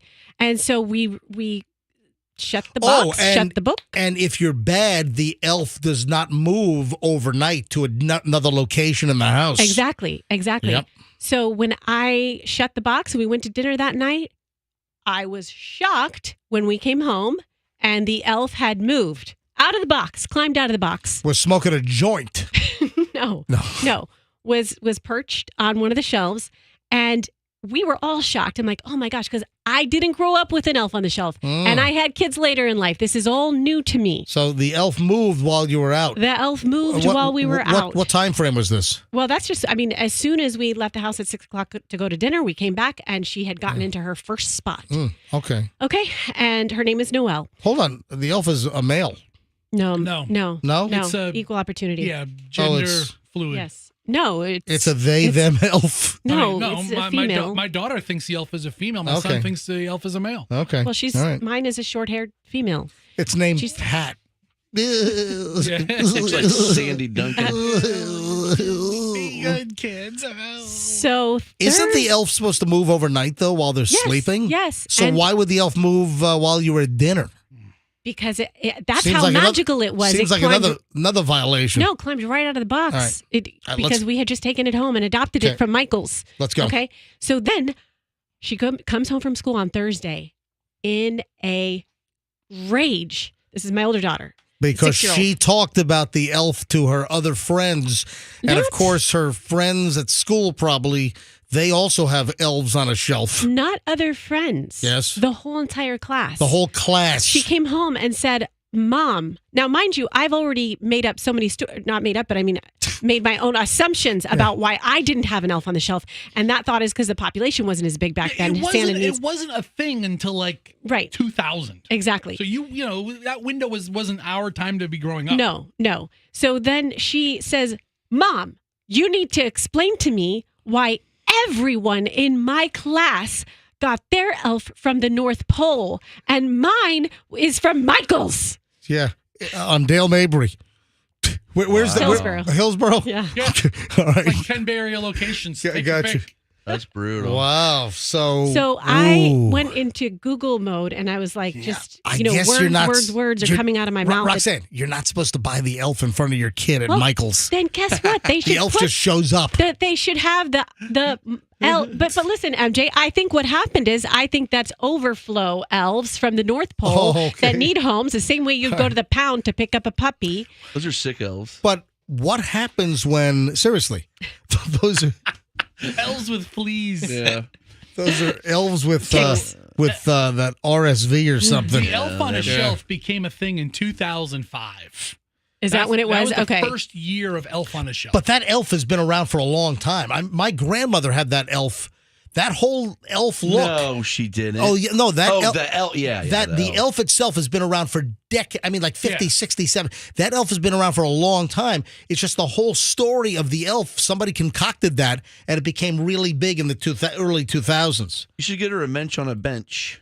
You seen that one? No. I like wench on a bench. Yeah. That's what I like. So what do you do, though, if you got a kid and you're at Michael's or you're at a store and all these elves are just sitting in the boxes? How do you explain that to the kids? I didn't know that they Yeah. came from the North Pole. This is my first kid, my oldest kid. We didn't have, she and her cousin are close to the same age. We don't have other older kids in the family to have seen this in action and to know that they came from the North Pole. But I do believe, as much Google research as I've done, and I've explained it to her, the elves at Michael's are also from the North Pole. It's just another way for parents to meet them and families to meet them. So we essentially adopted ours from Michael's. And they're defective and they've got problems, mental issues, so that's why they're at Michael's. Missing All right. limbs. Hey, now's a good time to tell you that daughter of mine, Yep. student of the month, Mhm. so I'm going to be leaving early on Oh. Friday. Oh, my God. Your kids are getting in the way of the show like every day. Yeah. Oh, are my kids getting in the way of the show? I don't know. Let's Yeah. go around the room and talk about things that get in the way of the show. Yeah, like my explosive bowel issues last week. I'm kidding around, but and then aren't you taking off like the last couple of days of the year? You're No. taking off a show? I'm taking off Good for one you. show to see a pageant. And by the way, I will go But in. the pageant doesn't start till 9, so why don't you just leave What, here? what are you sneaking into my little calendar book when I leave the room? You told me. So why don't Yeah. you come in 6, 7, 8? You leave here at 8:30 and you get to your kid's school on time instead of calling in the whole day. Because I have something called vacation that I didn't take while you guys were off on Thanksgiving, and I want to use my vacation because it's money. Day. Take your whole day Friday, All right. too. Listen, just you know what? Take off tomorrow. Just take off the rest of the year. Okay, that's how it is around here. I mean, No, that's brilliant. 9:23 at the Fantastic. MJ Morning It's not Show. fair. So Roxanne and her elf on the shelf. It was a mistake. boo-boo. It was a mistake. But I wanted to do it late in the show because I didn't want like parents with younger kids have to explain this whole story. So I was out of Good courtesy. thinking. I did it later in the show. That's why I did it, 9:10. We actually pushed it to like 9:15. All right, 9:24 now at the MJ Morning Show, and we got the final chunk of the MJ Morning Show coming up. Plus, Rolling Stones tickets. This is a hot ticket. Did you see it was sponsored by AARP? Is it really? Yeah, Stop it. I swear. Hey, It says in the commercial. Andrew, pull the excerpt from the commercial. The Rolling Stones concert is brought to you by AARP, which is actually on the young side. I would think it would be brought to you by like a funeral home or something. The jitterbug. From Dignity Funeral. Hey, we'll give away the Rolling Stones. Still a great in concert. Rolling Stones tickets, we'll give those away in minutes. Plus, the final chunk of the MJ Morning Show is coming up momentarily here on Q105. Plan B Air Conditioning is...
It is 9:32 at the MJ Morning Show.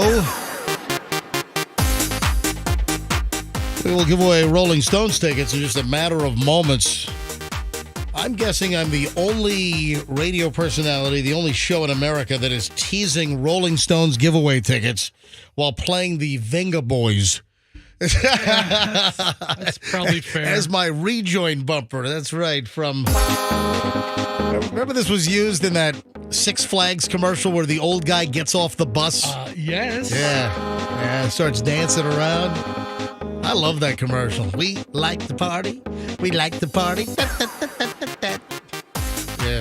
I had a trainer. I think it was JT. Yeah, good old JT. Was it JT? It was Raphael. I had a couple of trainers that hated that song. No, JT. Just hate. Was it JT that hated that song? Raphael loved it. And you were really torn. Guess what? What? I found another place for brown cow yogurt. Oh, yeah? Yes. And I bought a bunch of them on Saturday. Publix does not sell brown cow, which is a mystery to me. I can't figure it out. The brown cow cherry vanilla yogurt, which I had previously said was available at Sprouts and Whole Foods, it's also at Rollin' Oats. Oh, yeah? Yeah, in Tampa on Cypress and what is that, MacDill? Yep. And then they have one in St. Pete, I think on MLK here, nearby. And you know how I feel about brown cow yogurt. The cherry vanilla is the best. And I don't even dig up the fruit at the bottom. I just eat the yogurt off the top. They've got this little layer of like an eighth of an inch of cream, and then the yogurt's underneath it. And then underneath that is the cherries. And I don't even mix it in. It is because I save the sugar. I don't eat the sugar that's all at the bottom. And, the yogurt's got enough sugar. But it is so good. And now I've got another location to get my brown cow yogurt, and that is Rolling Oats. Very cool. So I'm very excited about that. Do you buy it all when you go in? I bought every single one they had. I did. I think I bought everything. Cleaned them out on Saturday. Cleaned them all out, and they were cheaper. Rolling Oats was cheaper than Sprouts and cheaper than Whole Foods. Yeah, they were like 99 cents at Rolling Oats. That's cool. Yeah, so I was really excited about it. All right, final chunk of the MJ Morning Show here on a Monday. I've been happy with today's show. I think this has been a good, entertaining show today. I feel like I've been shot out of a cannon today. What does that mean? No, I just feel like really awake. And what, like the show's been just that active? I don't know. I just feel I have a lot of energy today. All right, so Rolling Stone tickets in just a matter of minutes. Listen, I'll tell you when to call up. This will be the Stones, June 3rd. Next summer in Orlando, and we've got 2 tickets to the Stones. And we're doing it all week long, Rolling Stones. Hey, Andrew, did you pull the little excerpt from the Rolling Stones commercial? We just mentioned that. I thought you acknowledged us. All right. So in the Rolling Stones commercial, it says, Rolling Stones, brought to you by AARP. Yeah, I'm on their official website right now. Yeah. And there it is, big AARP logo. It is. Same red color as the tongue. And by Dignity Funeral Homes. And by Metamucil. The Rolling Stones, live. Stones Tour 24, Hackney Diamonds. Sponsored by AARP, June 3rd, Camping World Stadium. The Rolling Stones. You can turn it off now, thank you. See, it's sponsored by AARP. So we'll give away tickets in just a few minutes. There has been two arrests. The whole, John Wick's brother, Nardo Wick, the rapper. Oh, yeah, I saw that. Yeah. Yes. So Nardo Wick fan that tried to get a selfie outside the Ybor Club and got pummeled. Right. There have been arrests. 2 people arrested on Friday after this fan of the rapper Nardo Wick got a beat down. Zachary Benton, 34. Now, remember, this happened like at 1 a.m., 1:17 in the morning on Monday morning. So this was Sunday night into Monday morning. 1:17 in the morning. Zachary Benton, 34, and a 15-year-old turned themselves in to police on Friday. Yeah, each charged with felony battery for beating the daylights out of this guy, George Obregon Jr. So I'm glad that they made some arrests here. Listen to this. The 15-year-old was also charged with possession of a firearm. Boy. What is going on in Ybor? The shooting. Tampa has a kids with gun problem. You had the 14-year-old that was killed in Ybor, had a gun in his waistband. Another 14-year-old was finally arrested on the other side of the state for shooting people, so he had a gun. Now I got a 15-year-old involved in this Nardo Wick beatdown. What the freak is going on in Ybor with kids with guns? I mean, picture a 14-year-old. Don't you just picture them as being somewhat innocent? I love that old Tommy Shaw song from like 1985. Girls with Guns. You don't know this song? I know the song. Girls with Guns is a great song. Girls with Guns. Never a major hit. Hey, Andrew, bring up Girls with Guns off of YouTube, would you please? So, girls with guns of legal age, okay, but kids with guns in Ybor, knock it off. What the hell? That's a stretch, man. That's a real stretch. I just wanted to play that.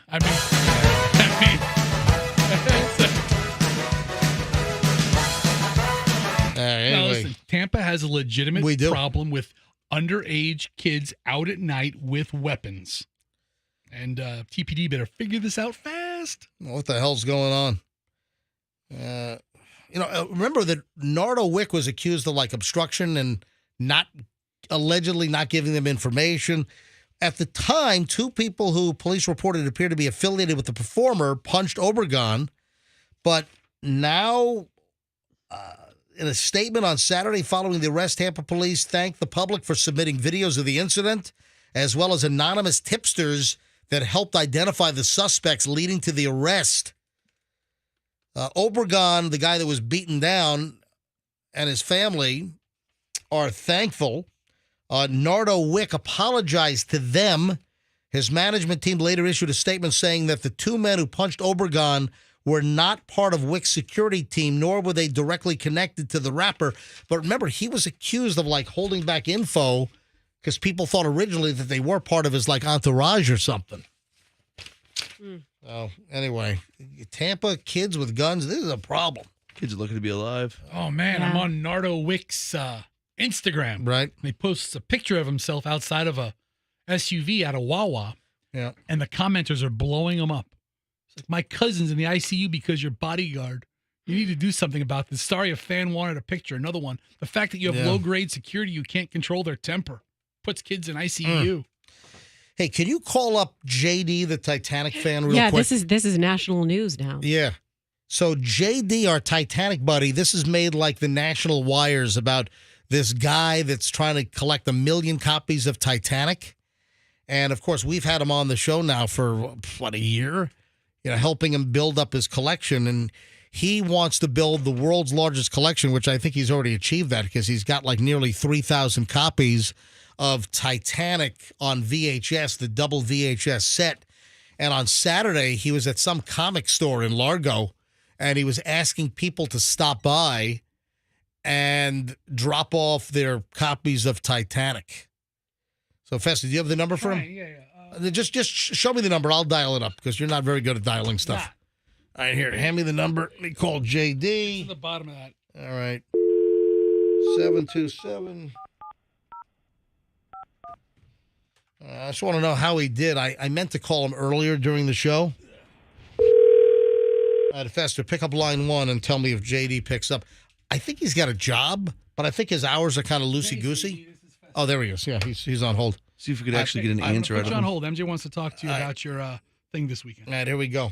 JD, the Titanic guy. I love this guy. JD, what line? Fester, put it on hold. I'm trying to put him on hold. You can't even put a line on hold. I just did. Line 1. God. JD, welcome to the MJ Morning Show. Titanic, baby. All right, how did you do at the Titanic collection on Saturday? Oh, we made out like bandits. You know what I mean. We got so much Titanic on VHS. It was unbelievable. About how many were dropped off? We at least got 100 copies of T on V, baby. T on V? Titanic on VHS. I know. Yes, I was able to put that together, JD. And then you know that you've now made national news, that some of the national wires have picked up your story, right? Oh, yeah. We're getting contacted every day, baby. And, of course, JD, this is big because I'm looking at a story from one of the news wires, and they even say JD is asking anyone to spare their VHS copy of Titanic and mail it to JD or Titanic at P.O. Box 5355, Largo, Florida, 33779. So, JD, hey, who's been with you early on? The MJ Morning Show, right, baby? That's right, baby. MJ got it going on. All right. So, JD, what's the end game here? He wants 1 million copies. 1 million copies. 1 million. So if you get 100 each gig, you have to do 416,000 more of these? Yeah, I mean, he has to do a lot more. Or So, something? JD, how many do you have now? 40,000 more? So after the whole this weekend, how many copies of Titanic on VHS do you have? Oh, we're at least looking at, 2,400, 2,500, maybe even 2,600 copies right now. All right, this is fantastic. Again, biggest Titanic fan in the world. JD, I just wanted to check in, a little aftermath of this weekend. And listen, I'm sure we'll talk to you before Christmas. All right. And what do you want for Christmas, JD? Titanic on VHS. Do they have like Titanic, like Comic-Cons or Titanic festivals? Oh, Titanicon. Yeah. Titanicon. Is that a thing? Yeah, it happened over the summer. Did you go? Oh, yeah, it was all the way in Vegas. We had a great time with Jack Dawson, my man. And then, hey, I just got a text again. Hang on. I just got texted from Luigi. Luigi Cavallero is the owner of Pasquale's in South Tampa, the restaurant on West Shore. And Luigi, the head chef and owner, he has a copy of Titanic VHS double set. And you know what, JD? I'm going to get the copy from Luigi, and we'll have you come into the studio before Christmas vacation, okay? Hey, sounds good to me. Let's get it. All right, buddy. Have a good day, man. We'll see you later. All right, Titanic. All right, let's... I do like that. Goodbye. Yeah, let's do the Rolling Stones. I've got tickets to give away. Stones in Orlando. It's going to be June the 3rd, and all I need is caller number. How old is Mick Jagger? Let's go with 105. Caller. No, I'm kidding. It's too late in the show to do caller 105. But Mick Jagger. Caller 81. How old is he's like 80, right? How old is Mick Jagger? Stop. Mick Jagger's 80, yeah. He still jumps around on stage. Mick Jagger is 80. Let's go with caller 80. Yeah. All right, hurry up, because I got to shut the show down. I don't want to get too late. Well, I am too late. Like that's a lot less than 105. Yeah, let's do Mick Jagger's girlfriend. Like Let's go. 24. Caller 80 right now for Mick Jagger's age. 800-990-1047. Just be caller 80 right now. And if you want to see the Stones, June 3rd in Orlando at the Camping World Stadium. Got your tickets right now. Caller 80. 800-990-1047. That's 800-990-1047. Good luck from the MJ Morning Show. All right, a couple of loose ends before we get out of here. You want to talk about a spectacular quit job? You know people that like go out like in spectacular style, like quitting a job? Yeah, the quintessential like Jerry Maguire, right? You should see what Froggy and I are whipping up for around here. Oh, baby. Florida man, shocker, arrested for quitting job in the middle of transporting prison inmates. Set him free. Whoa. An Orlando man arrested after he drove a van full of prison inmates off course, refused to stop while traveling in North Carolina. On Tuesday around 9 a.m., deputies received a call to be on the lookout, that's a bolo, for an inmate transport van traveling on I-40 in Statesville, North Carolina. The caller was the owner of the inmate transport company and reported the driver was off course and refusing to return the van with prisoners inside. The driver, Joshua James Pinquet, had 4 inmates in the locked cargo area of the van. Another employee was traveling in the van with Pinquet, who was texting the transport owner saying, he's quitting. He's not stopping. Another employee, alerted the company that we got a problem here. Pinquet told the owner that he was quitting the job in the middle of the trip and refused to stop at the intended destination to hand over the prisoners. What?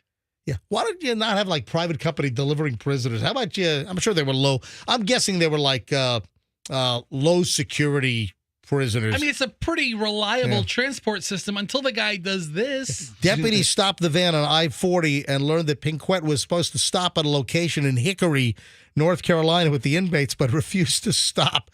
Anyway, he was charged with, this is the driver of the prison transport company van, charged with 5 counts of felony second-degree kidnapping and felony larceny by an employee. Yeah, great. So he's going to end up probably with worse charges than the folks that he was transporting. How ironic would it be if this company actually moves him? What a schmuck on wheels, man. Didn't you used to work here? And I had a couple of, you know what? Oh, I'll do this one tomorrow. There's a story that I teased on Friday. Yeah? And I didn't get to. Which story? About the California dad and what he allowed his daughter to do at 16. Ooh, okay. You know what? I need more time on that, so I'm going to do that on tomorrow's show. Couple of wine. Do you mind if I whine for a little bit? Yeah. Do you mind if I, Froggy? Sure, do you mind if I whine? Air your grievances. Please, whine away. All right. Now, I'm not really whining, but I got a couple of wine-related stories. Oh, even better. Yeah, we're up to caller 79, so the next one I take is going to be caller 80. Hi, good morning, MJ Morning Show. Who's this? Sonia. I'm sorry, who's this? Sonia. Sonia, where are you calling from, Sonia? Spring Hill. Sonia, would you like to see the Rolling Stones in June? Oh, my gosh, yes. Sonia, you're caller 80, the same age as Mick Jagger. You win. Oh, my gosh. Thank you so much. You got it. You're going to see the Stones in Orlando. You're the first winner this week here on the MJ Morning Show on Q105. Oh, my gosh. So cool. Thank you. Sonia, it sounds like you're a Stones fan. Well, yeah, sure. Yeah.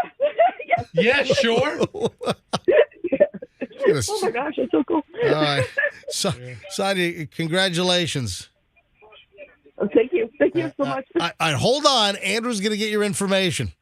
Okay. Yeah, they better do my one of my favorite Stones song is "She's Like a Rainbow." That's one of my favorite Stones songs. You know what? I'm going to save the wine. We're late. It's 9:49. I'll save. Yeah, come on. I'll wine tomorrow. Okay. Fine. Yeah. And also, Fine. How about some more singing of your favorite Stones songs tomorrow? She's like a rainbow. Are you done mocking me? Yeah, I mean, the show's over, so yes. Whatever illness you had last week, you came back just even more obnoxious. You're welcome. I can't get you. All right. 9:50 at the MJ Morning Show. I think we're done. Anything else before we get out of here? All right. I thought it was a pretty good Monday show, even with... And Festa returned as obnoxious as ever. You're all welcome. See you tomorrow. Still a good show, even besides that. Yeah, I was very happy with today's show. I thought it was a spectacular program. I give it about 5 out of 10. All right. MJ at MJMorningshow.com. Come on, I'm much better than that. MJ at MJMorningshow.com. My personal email if you got a hot tip or gossip or something I need to know. MJ at MJMorningshow.com, or if you just want to say hello. And my Instagram, you can direct message me at Certified MJ Radio. Folks, have a great day, and we'll see you back here tomorrow. More Rolling Stone tickets in the 9 o'clock hour tomorrow on Q105, and let's be careful out there.